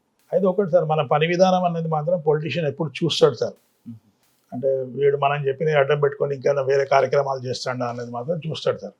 కొంచెం ముక్కుసూటితనంగా ఉన్నామంటే వాడు చెప్పడం తగ్గిస్తాడు సార్. సార్ పొలిటీషియన్స్ అప్పుడులో ఏదైనా ఒక ఇష్యూ అడిగారు అనుకోండి, చేయకుండా పని, ఈ పని చేస్తే మీకు నష్టం జరుగుతుందండి, పార్టీకి చెడ్డ పేరు వస్తుంది, లేదు మీకు చెడ్డ పేరు వస్తుంది అని చెప్పే రోజులు వచ్చి ఉండేవి. చెప్పాను సార్. ఏదో ఒక ఇష్యూ చెప్పండి ఒకటి. విన్న తర్వాత మళ్ళీ తర్వాత ఫోన్ చేసి ఇవన్నీ కరెక్ట్గా ఆసార్ చేయడం, మనకు చెడ్డ పేరు వస్తుంది, మనకు వద్దంటే వదిలేసేది. అంటే ఆ విధంగా తుమ్మల నాగేశ్వరరావు గారు మాత్రం ఫ్రీ హ్యాండ్. ఆయన ఎప్పుడు ఒక ఇల్లీగల్ పని ఒక్కటి కూడా ఏ రోజు చెప్పలేదు. అంటే వాళ్ళందరూ కొంచెం ప్రొఫెషనల్ పొలిటీషియన్స్ కాబట్టి మీరు చెప్పే మాట ఒబే చేసేవారు. కానీ కొంతమంది ఉంటారు, నా మాట చెల్లుబాటు అవ్వాలి, ఈగో ఫీలింగ్. తర్వాత ఒక ఎమ్మెల్యే కలిసాడు ఆయన తర్వాత. ఆయన పాలసీ అదే, నేను చెప్పింది నడవాలి, నేను చెప్పింది చేయాలి అంటే. అలా కుదరదని చెప్పాను నేను. కుదరని చెప్తే ఆయన ఐజీ దగ్గరికి 3 సార్లు వెళ్ళాడు నన్ను షిఫ్ట్ చేయమని. ఐజీ గారు కూడా షిఫ్ట్ చేయలేదు. 3 years అయినాకనే షిఫ్ట్ చేస్తామని భావన సక్సేనా గారు ఉండే. Is the best CA in the district sir, ఆయనదే ట్రాన్స్ఫర్ చేస్తారు. చెప్పిన పని చేయనంటుండే పొలిటీషియన్ చెప్పింది. కొంచెం రీజనబుల్ ఉంటే చేస్తాం కానీ మొత్తం బ్లండర్ పెట్టి కేసుని తీసుకుపోయి ఎఫ్ఐఆర్ చేయమని, ఎఫ్ఐఆర్ని పెట్టి కేసు చేయమంటే నేను చేస్తాం సార్. మీకు అంత ఇబ్బంది పెట్టిన కేసు ఏముంటుంది? చిన్న చిన్న కేసులు వస్తుంటాయి కదా సార్. ఇక అంతేనా, లేదంటే రేప్ కేసుని వేరేగా మార్చమని కానీ మర్డర్ కేసుని ఇంకొకలా చెప్పాలి? దేవుడు చెప్పినా చేయం సార్. అవసరం ఉంటే వెళ్ళిపోతాం అక్కడ నుండి. ఏమైతే సార్, ఏం చేస్తారు? ట్రాన్స్ఫర్ చేస్తారు అంతే కదా, ఏం చేయరు కదా, మనం చంపేస్తారా? అవును, అది కాసాలని చెప్పి ఉద్యోగం డిస్మిస్ చేయలేరు. మరి ఎందుకంటే కొంతమంది ఆఫీసర్లు పోస్టింగ్ కొరకు సార్. కొత్తరంలో ఉండే బదులు గుండాలు ఉండాల్సి వస్తుంది, ఆళ్ళపిల్ల ఉండాల్సి వస్తుంది. కొత్తరంలో ఉంటే బాగుంటుంది సార్. డిపార్ట్మెంట్లో అనగానే ఫోకల్, నాన్ ఫోకల్ 2 ఉంటాయండి సాధారణ. మనం ఎవరు జనరల్గా మాట్లాడతాం. ఇప్పుడు మీలాంటి వాళ్ళు ఆఫీసర్లు అంటే కొంచెం హానెస్ట్ ఉండి, లేదా ఆఫీసర్స్ పోస్టింగ్లు తీసుకుంటారు. మీ బ్యాచ్మేట్స్ ఉన్నారనుకోండి, అశోక్ ఎప్పుడు కూడా ఫోకల్లో ఉన్నాడు, నేను నాన్ ఫోకల్ అని ఆయన కూడా అడ్డదారి తొక్కాలని చూస్తాడు. అంత తప్పే ఉంది. ఎవరిది వాళ్ళు చేసుకుంటారు సార్. ఇప్పుడు నా క్యారెక్టర్ వేరేకి రాదు, వేరే క్యారెక్టర్ నాకు కాదు కదా sir. Not only officer sir, politicians కూడా తీసుకున్నాను నన్ను. గుడ్డాల నుండి సత్తుపల్లి పోవడానికి ఆ మంత్రి గారే కావాలని నాకు పేరు చెప్పి తీసుకున్నాడు, ఫలానా ఆయన కావాలని. ఇట్లానే ట్రాక్ రికార్డ్ చూసి ఆయన వేసుకుంటే బాగుంటుందని అలా తీసుకున్నాడు. 2004 జనరల్ ఎలక్షన్లో సార్ నేను సత్తుపల్లి సిఐగా ఉంటాను. అప్పుడు పెనుబెల్లి విఎం బంజార్ ఎస్ఐ పెట్రోలింగ్లో భాగంగా మర్లకుంట అనే విలేజ్ పోతే అక్కడ ఈ ఓటర్స్ అందరూ ప్రలోభ పెడుతున్న ఇన్ఫర్మేషన్ అక్కడ పోయి చెదరగొట్టే క్రమంలో అక్కడ ఒక లీడర్ ఉండే, కాంగ్రెస్ లీడర్ అతను ఉండే. అతన్ని కూడా దెబ్బతిన ఉద్దేశంతో అందరూ పోలీస్ స్టేషన్ మీద దాడికి వచ్చారు. అప్పుడు వెంకట్రావు గారు, తర్వాత రేణుకా చౌదరి గారు అందరూ దాడికి, అది ఒక పెద్ద సెన్సేషన్. అంటే అప్పుడు శ్రీనివాసరావు ఎస్పీ గారు ఉంటారు, పివి శ్రీనివాసరావు గారు ఉండే. తర్వాత వాళ్ళని అరెస్ట్ అది అంటే తర్వాత సిఐడికి ఏదో పోయారు, సిఐడితో డిలీట్ చేయించేసుకున్నారు పేర్లన్నీ. తర్వాత అదొకటి ఆ రోజులలో బాగా సెన్సేషన్ అయ్యింది అది, ఆ కేసు ఒకటి. సార్ మీరు ఒక రెబల్ ఆఫీసర్తో పనిచేశారు, రేణుకా చౌదరి గారు సార్. మీకు ఎప్పుడు ఇబ్బంది పెట్టలేదు ఆవిడ? ఇబ్బంది పెట్టలేదు సార్. ఆ ఇష్యూని అరెస్ట్ చేద్దామని చూస్తే ఇక తర్వాత తను పోయింది, నా ట్రాన్స్ఫర్ అయిపోయింది.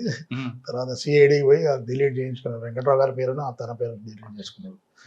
అంటే అప్పుడు అలా సిఏగా అలా ఉన్న సత్తుపల్లి డిఎస్పీ మాత్రం పోవడానికి ఆమె కూడా కోఆపరేట్ చేసింది నాకు. కానీ ఆవిడ పోలీస్ ఆఫీసర్ అరే తూరి అంటుంది వాస్తవం అంటే ఏం చేస్తాను. మీకు పిలిచారా? లేదు సార్, జాగ్రత్తగా దూరంగా ఉండేది సార్. మీరు ఉండేవారా, ఆయన ఆవిడ ఉండేది? మనమే దూరంగా ఉండాలి సార్. ఎందుకంటే అహంకారం, లేదంటే అందరూ నావాలి అనుకునే అభిమానం? అట్లంటే అప్పుడు అక్కడ చుట్టూ చేరిన వాళ్ళ కార్యకర్తలు ఉంటారు కదా సార్. అంటే వీళ్ళు చేసే పోలీసు వాళ్ళు చేసే పనులు కూడా అలానే ఉంటాయి. ఒక్కోసారి వాడు చేసినవన్నీ కొన్ని చెప్తాడు, కొన్ని ఎగ్జాగరేషన్ చేస్తాడు. ఇక వాళ్ళ దగ్గర అరే ఒరే అని పిలవడం జరుగుతుంది, అలా జరుగుతుంటుంది. కానీ పోలీసులు పబ్లిక్లో అలా పిలిస్తే అది వాళ్ళకి నామోషి కదా. పిలిచిన వాళ్ళకి కూడా నామోషి సార్, అది వాళ్ళకే కాదు. అది ఇప్పుడు ఆయన తక్కువ చేసినంత మాత్రాన అది తగ్గడం కదా. డిఎస్పీని అరే డిఎస్పీ ఏరా అని అంటే డిఎస్పీ ఉంటాడు, నువ్వు నీది పోతుంది, అతన్ని కూడా ఆయన కూడా అట్టుంటే అదే సేమ్ దీంట్లో పిలిస్తే అయిపోయింది కదా, ఇబ్బంది అవుతుంది. సార్ వివి శ్రీనివాస్ గారి టైంలో ఆయన ఇన్ఫార్మ్ నెట్వర్క్ బాగా ఎక్కువ ఉంచేవారు సార్. ఆయన వచ్చిన తర్వాత అనుకుంటే భద్రాచలంలో ఒక మర్డర్ అవుతుంది, కాల్పులు జరుగుతాయి. అశోక్ అసలు ఏం జరిగిందండి లాడ్జిలో? లాడ్జిలో మిస్కమ్యూనికేషన్తో జరిగింది సార్. అది ఆ ఇన్ఫార్మేట్ అని సార్, ఆ ఇన్ఫార్మర్లు ఇద్దరు సార్, అన్నదమ్ములు. ఇక మన అందులో లోతుకు పోవద్దు, ఎందుకంటే అందులో మా ఎస్ఐ చనిపోయింది. కానీ ఎలా జరిగిందండి అసలు? అంటే ఒకటే ఇన్ఫర్మేషన్ ఇద్దరికి వచ్చింది సార్. అది వాళ్ళు ఏఓబి నుంచి వచ్చారట, అదే కదా వాళ్ళు వచ్చింది వైజాగ్ నుండి సార్. అది ఏఓబి నుంచి వచ్చారు సార్. ఇక్కడ మన టీం ఉంది సార్. ఎవరి కోసం వచ్చారు వాళ్ళు? అంటే ఇదే తుపాకులు అమ్మేటోళ్ళ కొరకు అని వాళ్ళు తీసుకొచ్చారు సార్. మన ఇన్ఫార్మరే వాళ్ళని తెప్పించింది. ఎల్లందోడు వాడు, ఎల్లందోడు ఉంటారు అన్నదమ్ములు, కజిన్స్ వాళ్ళు. వాడు అక్కడ వాళ్ళకి ఇన్ఫర్మేషన్ ఇచ్చాడు. ఇక్కడ అంటే వాడు కూడా కావాలని చేయలేదు, రెండు అట్లా యాక్సిడెంట్ కలిసిపోయినాయి అంతే. కలిసిపోయి ఆ రూమ్లో ఉన్నది నక్సల్స్ అనుకొని బయట నుండి పోయిన ఇన్స్పెక్టర్ కాల్వడము, ఎస్ఐ అక్కడే చనిపోవడము, చాలా బాధాకరమైన విషయం అది. అది మిస్కమ్యూనికేషన్ అదంతా. ఓకే సార్, వివి శ్రీనివాస్ పనిచేస్తారు కదా మీరు వివి గారి దగ్గర, ఆయన ఎలాగుండేదండి వర్క్? చాలా ఎక్సలెంట్ వర్కర్ సార్. ఆయన ఎంబీఏ స్టూడెంట్, ఆయన బిట్స్ పిలాని స్టూడెంట్. చాలా కూల్గా ఉండేది, కిందలను హడావుడి చేయకపోయేది, హరాక్ చేయకపోయేది, ఎవరి పని వాళ్ళు చేసుకునేది. చాలా అంటే అప్పుడు అన్ని పనులు జరిగినాయి, అంత బ్రహ్మాండంగా ఉన్నది, కానీ ఎవరిని హరాక్ చేయకపోయేది. ఆయన ఎక్కువ పాటలు పాడతారు? పాటగాడు సార్ ఆయన. క్రైమ్ మీటింగ్ అనే రాత్రిపూట కంపల్సరీ గానలహరి ఉండేది, పాటలు పాడేది. పడాకాన పెట్టి కూడా కచేరీ పెట్టేవారట. కచేరీ పెట్టేది. ఇక్కడే ఇప్పుడు సీక్వెల్ ఉంది కదా సార్, ఓయాసిస్ ఉంది కదా, ఇప్పుడు మూతపడ్డాయి కదా, ఓయాసిస్ లో కూడా నైట్ భోజనాలు పెట్టేది, అక్కడ పాటలు పాడేది. సార్ చాలా మంది ఆఫీసర్లు ఐపీఎస్ చూసారు కదా, మీరు అందరిని కూడా మంచి ఆఫీసర్ చెప్తున్నారు, కానీ ఈ ఆఫీసర్ వాళ్ళు హెడేక్ ఉంటుందని ఎవరైనా మీరు ఐడెంటిఫై చేశారా? హెడేక్ ఉన్న ఆఫీసర్స్ ఉన్నా మనం హెడేక్ తీసుకోవద్దు సార్, పట్టించుకోవాలి. పేరు వద్దులేండి సార్. ఉన్నారా మీ సర్వీస్ లో ఎదురుపడ్డారు? ఉన్నారు సార్, ఎందుకు లేరు. కొంతమంది అంటే కింద స్థాయి సిబ్బంది పడ్డ చులకనగా మాట్లాడిన వాళ్ళు కానీ, అవును లేదు వాళ్ళని ఎప్పుడు అనుమానించడం. ఇప్పుడు ఆయన ఆంధ్రలో ట్రబుల్లో పడ్డాడు, పెద్ద ర్యాంక్ లో ఉన్నాడు ఆయన. ఇప్పుడు ఆంధ్రాలో ట్రబుల్లో పడ్డాడు ఆయన. ఇప్పుడు ప్రస్తుతం నడుస్తుంది, ఇప్పుడు బర్నింగ్ ఇష్యూ నడుస్తుంది, పెద్ద ర్యాంక్ లో ఉన్నాడు ఆయన. ఆయన అదో టైప్ ఆయన, అది కాదు ఆయన చట్టాలు తెలియదు, చెప్తే అర్థం కాదు ఆయన. అదే ఆఫీసర్ ఖమ్మంలో పనిచేస్తున్నప్పుడు ఒక పోలీస్ స్టేషన్ చుట్టూ నక్సల్స్ మూవ్మెంట్ వచ్చి అటాక్ చేస్తే ఆయన అతను కాదు సార్, మీరు అనుకుంటే ఆయన కాదు, ఇంకో ర్యాంక్ ఇంకో ఆయన అతను ఓకే సార్. అతని దగ్గర అన్ని ఉన్నాయి, ఆయన దగ్గర ఇవి ఉన్నాయి అవి ఉన్నాయి ఆయన దగ్గర. ఆయన చెప్పండి, పోలీస్ స్టేషన్ అటాక్ ఏం చెప్పండి. వెళ్ళాడు కదా సార్ కారపల్లి, కానీ అందులో ఎక్స్ట్రీమిజం విషయంలో ఎక్సలెంట్ సార్ ఆయన. కొన్ని లైకింగ్ డిస్లైకింగ్ ఉంటుంది సార్, పోలీసులు ఎలా ఉంటుంది కదా, లైక్ చేసిన ఆకాశానికి ఎత్తుతారు, లైక్ చేయడానికి అదపదాలని చెప్తారు. అది దట్ ఇండియన్ సర్వీస్ లో ప్రాబ్లం ఏంటంటే ఇక వాడు ఇష్టపడితే వాడు ఏం చేసినా రైట్ సార్. వాడు ఇక ఆ రోజు ఏం జరిగింది? పోలీసులు అటాక్ చేశారు వాళ్ళు ఖమ్మం? ఎక్కడ సార్? కారపల్లిలో. కారపల్లి అటాక్ చేసింది కదా ఆయన ఎలాగ వచ్చారు అందులోకి? సారా సార్ బస్సులో వెళ్ళారు సార్. బయటకు అంతా అయిపోయింది, రిట్రీట్ అయ్యారు. అప్పటికే లాస్ట్ ఫైరింగ్ అవుతున్నది. అది అక్కడ హెడ్ కానిస్టేబుల్ నాగేశ్వరం చనిపోయాడు అతను, పైన టాప్ సెంటర్ ఉండే అతను బాగా ఫైర్ చేసి ఆపాడు. ఇది పోలీసులు 2-3 ఉన్నారు సార్. ఉన్నా కూడా మనకు సింగిల్ ఏం కాలేదు సార్, ఏం డ్యామేజ్ కాకుండా పొల్యూషన్ ఆక్యుపై కాకుండా. కానీ ఇంకో ఆఫీసర్ ఇప్పుడు ఏపీలో ఉన్నారు ఆయన, అతను కూడా ఇప్పుడు ఉన్నాడు అందులో ఉన్నాడు, సార్తో పాటు ఉన్నాడు. అది కూడా అంటే పూర్తిగా అవగాహన లేదనుకుంటే బహుశా, అంటే ఏదో తెలియదు కానీ అంటే తొందరపడతనం ఎక్కువ ఉండేది బాగా. అంటే ఆయన వల్ల వచ్చిన ఇబ్బందులు ఏంటంటే? అదే సార్, మనం చెప్పింది ఆయనకు అర్థం కాదంటున్నా కదా, ఆయన చెప్పేది మనకు అర్థం కాదు. అదే లాంగ్వేజ్ ప్రాబ్లమా? ఏదో చట్టాల ప్రాబ్లం, లాంగ్వేజ్ ప్రాబ్లం, ఎవరికి ఇంట్రెస్ట్ ఉంటాయి కదా సార్ వాళ్ళకి. ఆయనకి ఇంట్రెస్ట్ ఏంటో అంటే ఆయన వల్ల అటువంటి వాళ్ళ వల్ల సిస్టమ్ ప్రాబ్లం ఉంటుందా? అయితే కదా సార్ ప్రాబ్లం అవుతుంది. అంటే మీకేమైనా పర్సనల్గా? నాకేం కాలేదు సార్, నన్ను ఇబ్బంది పెట్టే ప్రయత్నం చేస్తే నేను ఇబ్బంది పడలేదు సార్. ప్రస్తుతం ఏపీలో ఉన్నారు? ఏపీలో ఉన్నాడు, టాప్ పొజిషన్ ఉన్నారు, మంచి పొజిషన్లో ఉన్నాడు ఆయన. ఎప్పుడైనా కనపడ్డారు మీకు? కలిసాడు సార్, తర్వాత కలిసి మంచిగా మాట్లాడతారు. గతం గుర్తు అక్కడే అది క్లోజ్ కాదు సార్. అక్కడికి ట్రాన్స్ఫర్ అయిపోయి ట్రాన్స్ఫర్ కూడా కలిశాను, పుష్పగుచ్చం ఇచ్చి వచ్చాను నేను. దేనికి బాగా పని ఇకపోయినా సరే జాగ్రత్త పనిచేయమని. అంటే ఈ జర్నీలో కలుస్తూ ఉంటారు కదా సార్, అందరు కలుస్తారు. కరెక్ట్ అండి, అందరు పైనుంచి ఊడిపడలేదు, మనలో ఉండే వాళ్ళకి కదా. రైట్ అండి. ఖమ్మం తర్వాత ఇక్కడికి వచ్చారు మీరు? ఇంకొకటి చెప్పాలి సార్, ఒక విషయం, మంచి విషయం, అంటే ఈ మానవతా దృక్పథంతో చేసినట్టు భద్రాచలంలో నేను సర్కిల్ ఇన్స్పెక్టర్ పనిచేసేటప్పుడు అక్కడ అది పిలిగ్రిమ్ ప్లేస్ కదా సార్, వేల మంది వస్తూ ఉంటారు పోతూ ఉంటారు. పెట్రోలింగ్ చేసేటప్పుడు రోడ్ల వెంబడి ఎక్కువ పిచ్చోళ్ళు కనబడేది సార్. ఇక్కడ రావడానికి కారణం అయితే నాకు తెలియదు, బహుశా ట్రైన్ రూట్కి వచ్చి అక్కడ దాకా వస్తారా, లేకపోతే పిచ్చిలు వేసిన వాళ్ళని వాళ్ళ ఇంట్లో వదిలి పెడతారా, సంథింగ్ తెలియదు. రెండోది అయి ఉంటుంది సార్. అలా అసలు ఏం చేద్దాం, వీళ్ళందరినీ ఏదో ఒక మార్గం చేయాలని ఆలోచించి అప్పుడు ఆర్కే మీనా గారికి చెప్పాను సార్. చెప్పి సబ్ కలెక్టర్ యోగితా రాణా గారు ఉండే, వాళ్ళతో మాట్లాడేసి వాళ్ళందరినీ పెద్ద ట్రక్ ఎస్పీ గారు చెప్పి ట్రక్కులు తెప్పించి అందరినీ పిలిపించాను సార్. అందరినీ పట్టుకొచ్చినాం. పట్టుకొచ్చి ఇక వాళ్ళు వింటరా సార్, పిచ్చోళ్ళు రకరకాలుగా ఉంటుంది కదా, ఆడ పోలీసులను మగ పోలీసులను పెట్టి అందరిని పెట్టేసి వాళ్ళ మీద ఒక కేసు రిజిస్టర్ చేసినాం. అంటే లునాటిక్ యాక్ట్ అని ఉండే అప్పుడు, ఇప్పుడు మెంటల్ అండ్ హెల్త్ ఏదో యాక్ట్ మారింది. అది ఒక కేసు రిజిస్టర్ చేసి మేజిస్ట్రేట్ దగ్గర ప్రొడ్యూస్ చేసి వాళ్ళందరినీ తీసుకుపోయి ఎర్రగడ్డలో వేసినాం సార్. ఎర్రగడ్డకు తీసిపోయే క్రమంలో చాలా ఫేస్ చేసినాం సార్ ఇబ్బంది. ఎందుకంటే అందులో పంపిన వాళ్ళు వినరు, కొడుతాడు, తిడతాడు, వాడు పిచ్చి పిచ్చోడే కదా, పిచ్చి చేస్తాడు. తీసుకుపోయి అక్కడ వేసిన తర్వాత ఆల్మోస్ట్ 60% మనకు క్యూర్ అయ్యారు సార్. క్యూర్ అయ్యారు. ఒక 40% మాత్రం కొంచెం అటు ఇటు ఉండే. అంటే అది జరిగిన తర్వాత ఒక 1.5 year తర్వాత నేను అది టెంపుల్ దగ్గర ఏదో బందోబస్తులు ఉంటే ఒక ఫాదర్ను సన్నిద్దరు వచ్చారు సార్. ఫాదర్ వచ్చి నా కాళ్ళ మీద పడ్డాడు. నాకు అర్థం కాలే ఏంది అని. ఆ పిల్లని చూస్తే కూడా నేను గుర్తుపట్టలే సార్. మా కొడుకు ఇక్కడ పిచ్చోడే, వాళ్ళ నాగ్పూర్ సార్, వాళ్ళు ఇక్కడికి వచ్చాడు. నా కొడుకు ఇట్లా మీరు మెంటల్ హాస్పిటల్ వేశారు సార్, ఇట్లా బాగా అయిండు, నాకు ఈరోజు కొడుకు దక్కిందంటే only because of you sir అని. చాలా మంచిగా అనిపించింది నాకు. అంటే కొందరికన్నా మనం, నేను ముందు చెప్పాను కదా సార్ మీకు, ఈ డిపార్ట్మెంట్లో ఉంటే ఏం చేయొచ్చు ఏం చేయకూడదు అని. ఏమైనా చేయొచ్చు, చేయాలనుకుంటే ఏమైనా చేయొచ్చు, ఏ ఎక్స్టెంట్ కన్నా పోవచ్చు మంచి చేయడం కొరకు. రూల్ అతిక్రమించి కూడా చేయొచ్చు సార్ మంచి చేయడం కొరకు. చేయాలంటే పోలీసు వాళ్ళు చేయాలంటే ఆకాశమే హద్దు సార్. ఇక చెత్త పనులు చేయడానికి కూడా అదే అవకాశం ఉంటుంది, అది అట్లనే ఉంటుంది. అది వాడుకున్న బట్టి ఉంటుంది. అదే సార్ ప్రాబ్లం ఏమైందంటే, ఒక బ్యాడ్ ఫెలో సబ్ ఇన్స్పెక్టర్ సీట్లో కూర్చుంటే ఆ సీట్ కూడా బ్యాడ్ అయిపోతుంది సార్. అది వాడు కనీసం అట్లీస్ట్ కొద్దిగా హానెస్ట్గా ఉన్నా కూడా కనీసం ప్రజలకు అక్కడ కావాల్సిన ప్రజల కొరకు. ఇప్పుడు నేను 30 years బ్యాక్ చేశాను సార్ ఎల్లందులో. ఇప్పుడు ఎల్లందు పోయినా నాకు రోడ్డు మీద ఒక 50 మంది, నేను నిలబడితే 50 మంది వస్తారు ఇప్పుడు కూడా, ఇన్ని సంవత్సరాల తర్వాత కూడా. అలాగే భద్రాచలంలో కానీ, సత్తుపల్లి కానీ, కొత్తగూడెం కానీ, ఈరోజు కూడా ఎంతమందో చాలా మందితోనే కాంటాక్ట్ స్టిల్ ఉన్నాయి ఇంకా. అందుకే నేను వరంగల్ బయట ఇక్కడ సెటిల్ అయిపోయి ఇక్కడే ఉండిపోయాను. నెక్స్ట్ పోస్టింగ్ సత్తుపల్లి తర్వాత సార్. సత్తుపల్లి తర్వాత నేను ఎస్బీకి వచ్చాను సార్. స్పెషల్ బ్రాంచ్లో ఆల్మోస్ట్ 19 months చేశాను. అప్పుడు కాసిం గారు ఉండే. ఇక కాసిం గారి స్టైల్ అది డిఫరెంట్ స్టైల్. అది ఇక అంటే ఎంత పెద్ద ప్రాబ్లం వచ్చినా కూడా ఆయన పెద్ద అంటే చాలా ఈజీగా సాల్వ్ చేసేస్తాడు ఆయన. గదే వీరైతే అశోక్, గోడే వీరైతే గోడే కదా, సో మిలాకి చరానా పడతా అపన్ సోప్ గోడే బోల్తే నై మిల్తే తుమారే కానీ అది. అవునా? ఆ. ఆ. అన్ని గుర్రాలే దొరికాయి అశోక్ అవును, నీకు. గాడిదలు గాడిదలు కూడా దొరుకుతాయి. గాడిదలు గుర్రాలు రెండు కలిపి నడిపేయాలి నువ్వు. ఆ. నువ్వు వాడు మంచోడు కావాలి వీడు మంచోడు కావాలంటే ఎలా జరుగుతుంది? ఉమ్. అంటే గుర్రంలాగా గాడిదలో చూడాలి మనకి. ట్రీట్ చేయాలి. నడిపించే క్రమంలో అన్ని కలిపి అన్ని నడిపించాలి. నడవకుండా తన్నినా నడిపించాలి, దానికి గుర్రంతో పాటు పరిగెత్తించాలి దాన్ని. అట్లా. తర్వాత అండి ఎస్బీ తర్వాత మనుగురు పోయారు. తెలుగుందండి అప్పుడు మనుగురికి. చూడండి, ప్రమోషన్ మీద అడిషనల్ డీసీపీ ఆపరేషన్స్ వరంగల్ వెళ్ళాను సార్. ఓకే. మీరు వరంగల్ అడిషనల్ ఎస్పీకి వచ్చేసరికి వెలుగుందండి ఓఎస్డీగా. అడ్మిన్ చేశాను సార్. తర్వాత అక్కడ ఆపరేషన్స్ క్రైమ్స్ కూడా చేశాను. ఏముండే మంచి కేసులు అండి? మంచి కేసులు చాలా ఉండే సార్. ఎవ్రీ వీక్ రికవరీలు ఉండే క్రైమ్లో. తర్వాత ఓఎస్డీగా కూడా ఒక 4-5 అరెస్టులు, మంచి అరెస్టులు చేపించాం సార్. సార్ మీరు డిపార్ట్మెంట్కి వచ్చేసరికి ఒక ట్రెడిషనల్ క్రైమ్ నడిచేది సార్. ఒక అఫెన్స్ జరిగిందంటే ఫలానా ఎరుకల గుమ్మాలు ఇంకోటి ఐడెంటిఫై చేసేవారు. ఎందుకంటే ఎంట్రీ ఎగ్జిట్ బట్టి, లేదంటే వాడు తలుపులు రకరకాల ఎంఓస్ ఉంటాయి.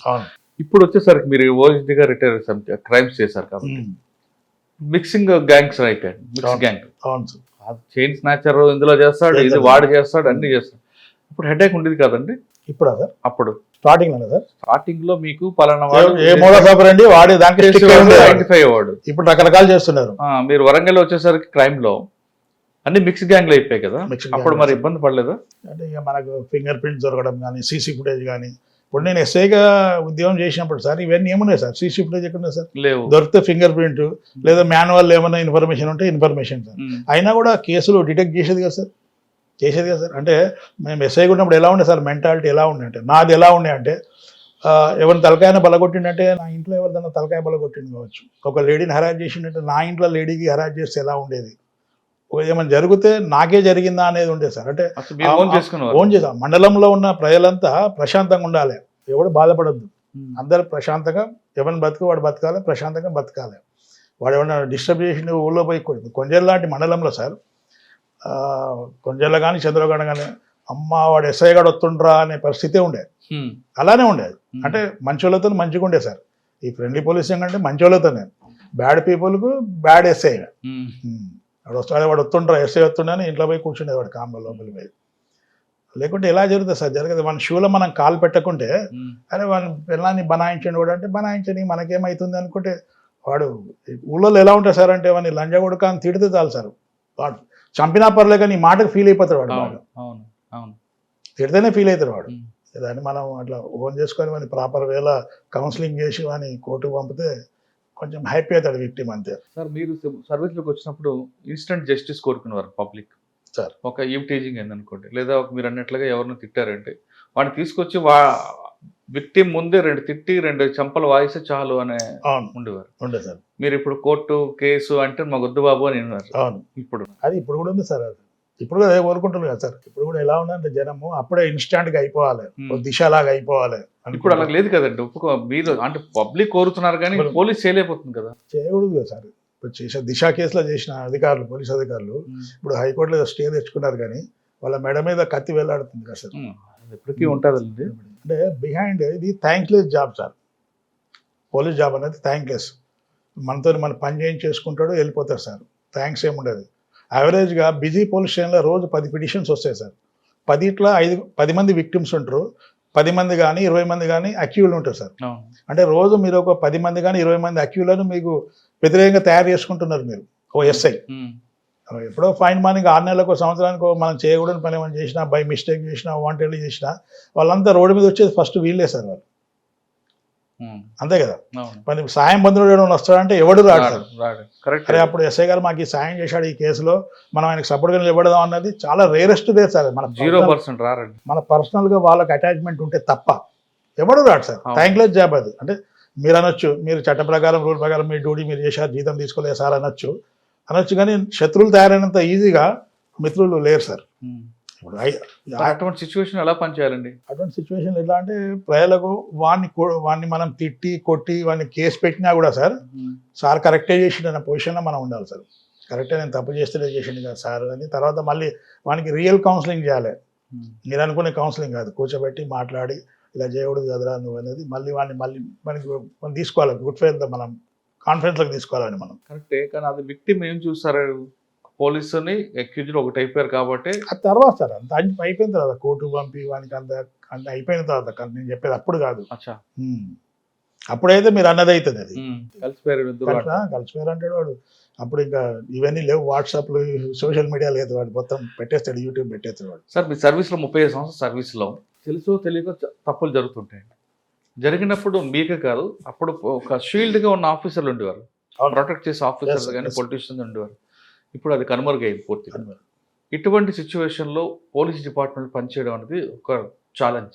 అవును సార్. ఈ ఛాలెంజ్ ఎలా ఓవర్కమ్ చేయాలి? ఇక అదే సార్, ఇప్పుడు మనము రూల్ ప్రకారం పనిచేయాలి సార్. ఇప్పుడు మీ పర్సు దొంగతనం అయింది, ఎఫర్ట్ చేస్తాం, పట్టుకుంటాం, దొంగ కూడా దొరుకుతాడు, వాడు డబ్బులు ఖర్చు పెడతాడు, లేదా వాడు దాచుకుంటాడు, ఇవ్వడు అని మర్యాదగా అడగాలి కదా సార్. ఇస్తే తీసుకోవాలి, లేకపోతే లేదు. ఎట్లయితే దొరుకుతుంది మీ పర్సు, లేకపోతే లేదు. మీకేముంటుంది, నా పర్సు నాకు కావాలంటుంది మీకు. అవును, అప్పట్లో ఒక చెడు జరిగిన ప్రొటెక్ట్ చేసే ఆఫీసర్ ఉండేవారు కదా. 100% సార్. ఒకటి చెప్పండి. చంద్రగొండలో సార్ ఒక లంబడతను, వాడి వైఫ్ ఉంటుంది, ప్రెగ్నెంట్ ఉంటుంది, వాళ్ళ ఇంటికి ఎవరు రిలేటివ్ వస్తుంది, ఒక రిలేటివ్ వస్తే ఆ రిలేటివ్తో వీడు ఇల్లీగల్ కాంట్రాక్ట్ స్టార్ట్ చేస్తాడు. అది చెల్లె వరుస అవుతుంది, అయినా కూడా వీడు కార్యక్రమాలన్నీ నడుస్తుంటాయి. దాని మీద ఆమె వచ్చి నాకు దరఖాస్తు ఇస్తుంది. ఎవరు? వైఫ్ వస్తే వాడిని పట్టుకొస్తాం. పట్టుకొచ్చిన తర్వాత వాడు ఏం చేస్తాడంటే, ఈ ప్రెగ్నెంట్ ఉన్న లేడిని నా ముందే వాడు వీక్తాడు. వాడు స్టేషన్లోనే తాగినాడు వాడు. అయితే వాడిని కొంచెం మంచి కౌన్సిలింగ్ ఇచ్చామని. మంచి కౌన్సిలింగ్ ఇచ్చేవాడు ఇంటికి పోయిన తర్వాత పెద్ద మనుషులను తీసుకొస్తాను పోయి మందు తాగుతాడు. మందు తాగి విజయ్ కుమార్ హాస్పిటల్లో 12 రోజులు ట్రీట్మెంట్ తర్వాత చచ్చిపోతాడు. ఇవన్నీ తీసుకొచ్చి డెడ్ బాడీ మన గేట్ ముందర పెడతారు సార్. పోలీస్ స్టేషన్ మీద రాళ్ళు ఇసురేస్తారు, మా కానిస్టేబుల్ అంతా పారిపోతారు. నేను అక్కడే ఉన్నాను. గారు ఆంజనేయులు గారు ఉండే మాట్లాడండి. అప్పుడు కొత్తరాం డిఎస్పీ గారు వచ్చిండే, నరసింహారెడ్డి గారు. 100% ప్రొటెక్ట్ చేసింది సార్. ఎస్పీ గారు ఏమన్నా అంటే దశలో వాడిని ఎందుకు అలా ట్రీట్ చేశాడు, వాడిని అందుకు మంది తాగాడు అదంటే మన ఇంటెన్షన్ ఏమున్నా సార్. ఒక ప్రెగ్నెంట్ లేడీని మన ముందే కొడితే, హరాస్ చేస్తుంటే వాడిని కౌన్సిలింగ్ ఇవ్వకుండా వదిలి పెడదామా? మన ఇంట్లో మన జరుగుతుంది పెడదామా? అలా కౌన్సిలింగ్ కొంచెం మంచిగా ఇచ్చినాం. కౌన్సిలింగ్ ఇస్తే అలా చేసుకున్నాడు వాడు. మనం చంపలే కదా సార్, వాడే మంది తాగి తెచ్చుకున్నాడు. కాబట్టి పోలీస్ స్టేషన్ పోయింది, ఇంటికి పోయిన తర్వాత మంది తాగాడు. దాంట్లో ఆ ఇష్యూలో నరసింహారెడ్డి గారు అడ్డంగా నిలబడ్డాడు సార్. అదే సార్, ఎస్ఐ మీద ఛార్జ్ మేము వేయడానికి కూడా లేదు. ఎస్ఐ ఇస్ రైట్ అంటే ఆఫీసర్ ఉన్నారు. ఇప్పుడు ఎవరు లేదు సార్. ఇప్పుడు మీరు చేస్తే మీరే భరించాలి అంతే. ఏం అసలు 1% కూడా తీసుకోడు సార్. మళ్ళీ ఒక రంగనాథ్ గారిని చూశాను సార్. మీ సర్వీస్లో మీరు ఇందాక భద్రాచలం సంఘటన చెప్పారు, మర్చిపోలేదని. ఆ విధంగా ఏమైనా బాధాకర సంఘటన ఉందా? ఈ పని చేయాల్సింది చేయలేకపోయాను, అంత బాధపడే కావాలని చేసి ఉండు, అన్ఎక్స్పెక్టెడ్ కొన్ని జరుగుతుంటాయి, బై మిస్టేక్ జరుగుతుంటాయి. అటువంటి సంఘటన ఉందా? అంటే మీ చర్య వల్ల అవతల నష్టం జరిగి ఉండొచ్చు. అటువంటి దాదాపు జరగలేదు లేదు. అటువంటి అంటే నేను అలా చేయకుండా ఉండాల్సి అని బాధపడే రోజు లేదు సార్. సార్, ఫస్ట్లో పోలీస్ డిపార్ట్మెంట్ అంటే ప్రజలకి ఒక గౌరవం, ఒక భయంతో కూడిన గౌరవం. ఆ సిచ్యువేషన్ చూసారు మీరు. నాకు చెప్తున్నట్టు బుల్లెట్ మీద వస్తుంటే వాళ్ళంతా పారిపోయేవారు. ఎస్ఐ వస్తున్నారా అంటే మంచోడే, చెడోడు కాబట్టి. ఇప్పుడు 35 సంవత్సరాల తర్వాత మీరు చూస్తే పోలీసు మన ముందు తిరిగినా మనం పట్టించుకోవట్లేదు, పోలీసు అక్కడ ఉన్నా మనం చేయాల్సిన పని చేస్తాం. అంటే పబ్లిక్కి పోలీస్ మీద గౌరవం తగ్గింది అనుకోవాలా, లేదు పోలీసు చర్య వల్ల పబ్లిక్ అలా తయారనుకోవాలా, లేదు వీళ్ళు ఓవర్ ఎక్స్పెక్ట్ చేయడం వల్ల అది పోలీసు రీచ్ కాకపోవడం వల్ల పోలీసు పబ్లిక్ ఇలాగా? 70 years తర్వాత కూడా సార్ పోలీసు పబ్లిక్ది రీచ్ కాలేదనే నేను అనుకుంటున్నాను. అంటే ఈరోజు కూడా ఇప్పుడున్న పరిస్థితిలో సార్, ఇప్పుడు నాకు అవసరం ఉంటే నా వైఫ్ను అర్ధరాత్రి నేను పోలీస్ స్టేషన్ నేను పంపించాను. నేను అవసరం ఉంటుంది సార్. అంటే పంపించే స్టేజ్లో ఎవరు లేరు. అంటే ఇంకా కాన్ఫిడెన్స్ రాలేదు సార్, పోలీస్ వాళ్ళ మీద కాన్ఫిడెన్స్ రాలేదు. అంటే డ్యూ టు ఇదంతా పొలిటీషియన్స్ వల్లనే సార్. అంటే వాళ్ళకు ఇప్పుడు పోలీస్ గురించి చెడుగా మాట్లాడేవాళ్ళు సార్ 100 మంది మాట్లాడితే అందులో 5-10 మంది పోలీస్ స్టేషన్ పోతారు సార్. 90 మంది ఇయర్సేనే వాళ్ళు చెప్పిన మాటలు వీడు మాట్లాడేది. వీడి పర్సనల్ ఎక్స్పీరియన్స్ ఏముండదు సార్. వాడు చెప్తాడు, నేను మొన్న పోలీస్ స్టేషన్ పోతే అరే వాడు రైటర్ గాడో 10,000 దబ్బేశారా, ఎస్ఐ 20,000 అడిగాడరా అంటాడు. వీడు దానికి ఇంకో 10 యాడ్ చేసి వీడు చెప్తాడు. అలా మౌత్ ప్రాపగండా జరిగి పోలీసులో కూడా చాలా మంచి వాళ్ళు బోల్డ్ మంది ఉన్నారు సార్. పనిచేసేవాళ్ళు బోల్డ్ మంది ఉన్నారు, న్యాయంగా పనిచేసేవాళ్ళు, నిజాయితీగా పనిచేసేవాళ్ళు ఉన్నారు, చాలా ఉన్నారు. కానీ అంటే మీరు అన్నట్టు గ్యాప్ అవుతుంది సార్. గ్యాప్ ఉంది. పెరుగుతుందో తగ్గుతుందో? గ్యాప్ ఫ్రెండ్లీ పోలీసింగ్ వల్ల బాగా డ్యామేజ్ అయినా. ఎలా అండి? ఫ్రెండ్లీ పోలీసింగ్ అంటే పెద్ద మంచి కాన్సెప్ట్ అంటారు. మంచి కాన్సెప్ట్ సార్. అది ఫ్రెండ్లీ పోలీసింగ్ అనేది ఓన్లీ మంచి వాళ్ళతోనే ఫ్రెండ్లీ పోలీసింగ్ సార్. చెడ్డోళ్ళతో ఫ్రెండ్. ఇప్పుడు ఏమైందంటే దాన్ని ఎవరికి ఇష్టం ఉన్నట్టు వాడు దాన్ని మార్చేసుకొని దాన్ని వేరే వేరే, ఇప్పుడు మనం హైదరాబాద్లో చూసినాం అబిడ్స్లో రౌడ్ షీట్ SHO సీట్లో కూర్చున్నాడు. అవును. అది అది ఫ్రెండ్లీ పోలీసింగ్ సార్? కాదు. మరి ఎలా సార్ అది? అంటే ఎవడికి తోచింది వాడు చేసేసుకొని, ఆయన ఏదో పెద్ద మహానుభావుడు స్టార్ట్ చేసింది ఫ్రెండ్లీ పోలీసింగ్ స్టార్ట్ చేశాడు. ఇది ఏ పోలీసింగ్ ఏందో ఎవడికి తెలియని పరిస్థితి లాస్ట్. ఆ మహాన్బాడు మీ జిల్లా అయినా కదా. ఏం చేస్తుంది సార్ మరి? ఆయన కాన్సెప్ట్ మంచిదే ఉంది, దాని రిజల్ట్ మాత్రం వర్స్ట్గా ఉంది. అంటే ఇప్పుడు పోలీసుల్లో కొంత దిగజారిపోవడానికి కారణం ఫ్రెండ్లీ పోలీసింగ్ అంటారా?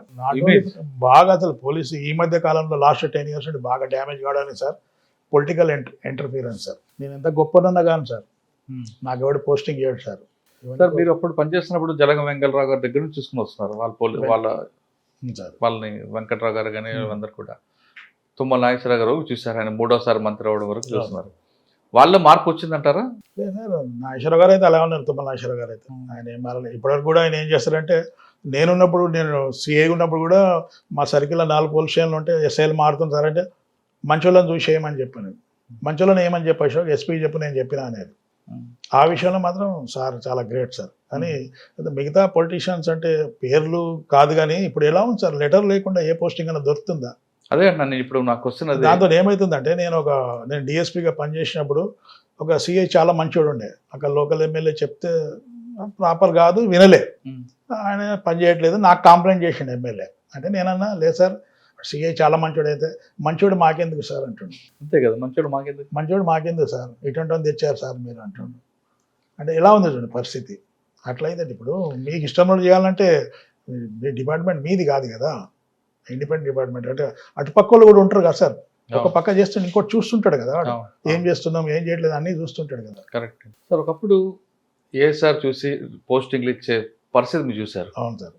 యాన్యువల్ కాన్ఫరెన్స్ రిపోర్ట్ ఎలాగుంది, మంచి officer, good officer. Chandrababu Naidu CM ఉన్నప్పుడు కూడా సార్ మన గ్రేడింగ్ పెట్టిండు, ఆల్ ఇన్స్పెక్టర్స్ గ్రేడ్ చూసుకుంటూ ఇచ్చాం పోస్టులు. ఇప్పుడు కనీసం కానిస్టేబుల్ ట్రాన్స్ఫర్ కూడా లోకల్ ఎమ్మెల్యే కానీ లోకల్ కార్పొరేటర్ లెటర్ ఉంటే కానీ తీసుకున్న పరిస్థితి వస్తుంది. ఇలా అర్థం చేసుకోవాలి. ఇంకా దాన్ని ఏదో స్టేజ్ పోయిన తర్వాత ఇదంతా మళ్ళీ సెటరేట్ అవుతుందని నేను అనుకుంటున్నాను సార్.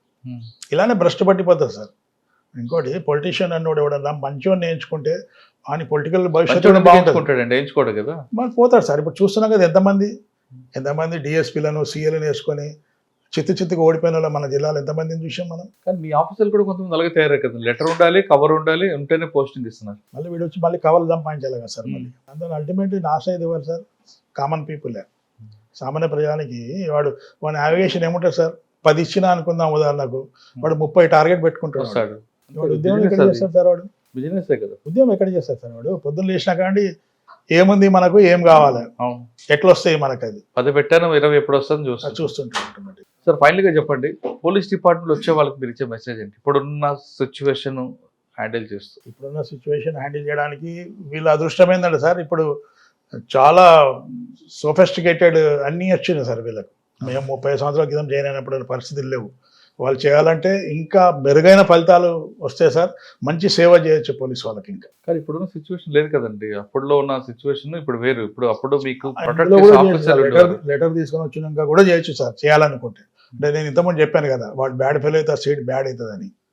వాడు ఎంతో కొంత మనకు ఎవరైతే అంచబడ్డ వర్గాలు ఉన్నాయో వాళ్ళకి చేసి ఉంటే వానికి మంచి పేరు వస్తుంది సార్. వానికి మంచిది కూడా, అది వాడి క్యారియర్లో కూడా ఎలా ఉంటుందంటే ఏమైనా చేసిన తృప్తి కూడా ఉంటుంది కదా, ఒక మంచి పని చేసినట్టు.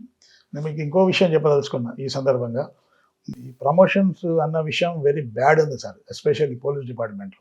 1989-90లో అయిన కానిస్టేబుల్స్ మొన్న head constable sir, after 30 years all India సర్వీసులకు వాళ్ళకు ఒక డేట్ ఉంటుంది సార్. ఈ డేట్ నాడు అతను DI అవుతాడు, IG అవుతాడు, అడిషనల్ అవుతాడు. ఓకే, అది నేను డిఫర్ కావట్లేదు, అది వాళ్ళ సిస్టమ్, అది ఉండని అలా. కానీ ఇప్పుడు మనం అంతరిక్షలకు అన్ని ఏమేమో పంపిస్తున్నాము, ఒక సిస్టమ్ మేము ఏర్పాటు చేయలేమా సార్? ఇప్పుడు మన ఎస్పెషల్లీ వరంగల్ జోన్ అప్పుడు పనిచేసిన ఒక IG గారి వాళ్ళ ఆఫీస్లో పనిచేసిన ఒక సూపరింటెండెంట్ వల్ల ఒక 4-5 సంవత్సరాలు కోల్పోయినాం మేము. అసలు ఎక్కని మెట్టు దిగని మెట్టు లాగా ఆఫీసుల చుట్టూ తిరిగి, కోర్టుల చుట్టూ తిరిగి, సుప్రీంకోర్టు పోయి, హైకోర్టు పోయి ఆర్డర్ తెచ్చుకుంటే తప్ప ప్రమోషన్ ఇచ్చే పరిస్థితి లేదు. ఇవన్నీ ఎందుకు తిరగాలి సార్? వీడు చేసే ఉద్యోగం వదిలిపెట్టేసి ఒక పోలీస్ డిపార్ట్మెంట్లో పనిచేయడం అంటే ఆయనకి ఆదివారం లేదు, శనివారం లేదు, పండుగ లేదు, పబ్బం లేదు. పండుగ నాడే మాకు డ్యూటీలు ఎక్కువ ఉంటాయి. ఆ రోజు ఫ్యామిలీ అంతా ఇంట్లో ఉంటారు, మేము బయట ఉండాలి. ఏదో మ్యారేజ్ చేయండి రమ్మంటారు, ఆ మ్యారేజ్ చేయాలని మనం ఎక్కడో ఉంటాం. కరెక్ట్. ఒక సినిమా పోలేము, విహారయాత్ర పోలేము, అంటే ఇవన్నీ కోల్పోయినప్పుడు ఇంత సాక్రిఫైస్ చేసినప్పుడు కనీసం నీకు రొటీన్‌గా రావాల్సిన ప్రమోషన్స్ అన్ని ఇవ్వడానికి ఏం ప్రాబ్లమ్ అయితుంది నీకు? గొప్ప గొప్పోళ్ళు కూర్చున్నారు కదా పైనంతా. వాళ్ళ టైం వస్తున్నాయి కదా ప్రమోషన్స్. ఏదో స్ట్రీమ్ లైన్ చేయొచ్చు కదా కింద. ఎవడు అడగద్దు సార్. నాకు ప్రమోషన్ ఏమని నేను అడగద్దు. నాకు టైం వస్తే నాకు ప్రమోషన్ ఇచ్చేయాలి అది. వస్తే నేను ఎలిజిబుల్ అయితే. మీరు అడిగారంటే మీకు 2 పేర్లు పెడతారు. ఒకటి మీరు ట్రేడ్ యూనియన్ పెట్టావా అని అంటారు ఒక ఆయన. ఒక ఆయన డిసిప్లిన్ డిపార్ట్మెంట్. నేను అడగాల్సిన అవసరం లేదు కదా సార్. వాళ్ళే ఇస్తే కానిస్టేబుల్‌కి 30-30 సంవత్సరాలు పడతాయి సార్ ప్రమోషన్ రావడానికి. ప్రజలకు సేవ చేయాలంటే the best platform police department అంటున్నారు అశోక్ గారు. ఈ డిపార్ట్మెంట్‌కి వస్తే దీనికి ఆకాశం హద్దుగా ఏ రకంగా అయినా ప్రజలకు సేవ చేయొచ్చు. ప్రజలకు సేవ చేస్తే ఖచ్చితంగా వాళ్ళు ఎప్పటికీ మీకు గుర్తుపెట్టుకుంటారని చెప్తున్నారు బిల్లా అశోక్ గారు. ప్రజలకు సేవ చేయాలనుకుంటే ముఖ్యంగా కమర్షియల్‌గా కాకుండా సర్వీస్ మోటో రావాలంటే ఖచ్చితంగా ఈ డిపార్ట్మెంట్ రండి. మీకు ఆర్థికంగా బాగానే ఉంటుంది. అదేవిధంగా మీ కుటుంబాలు కూడా మంచి హ్యాపీగా మంచి పేరు వచ్చే విధంగా పలానా ఆఫీసర్ ఒక ఫ్యామిలీ అంటూ వాళ్ళకు కూడా చెప్పుకునే మనోధైర్యం కల్పించేది పోలీస్ డిపార్ట్మెంట్ మాత్రమే అంటూ బిల్లా అశోక్ గారు చెప్తున్నారు. ఇది ఈ వారం బిల్లా అశోక్ గారితో ఎక్స్క్లూజివ్ ఇంటర్వ్యూ. వచ్చే వారం మరొక ఇష్టం మళ్ళీ కలుద్దాం. అంతవరకు నమస్తే. Thank you sir. Thank you very much.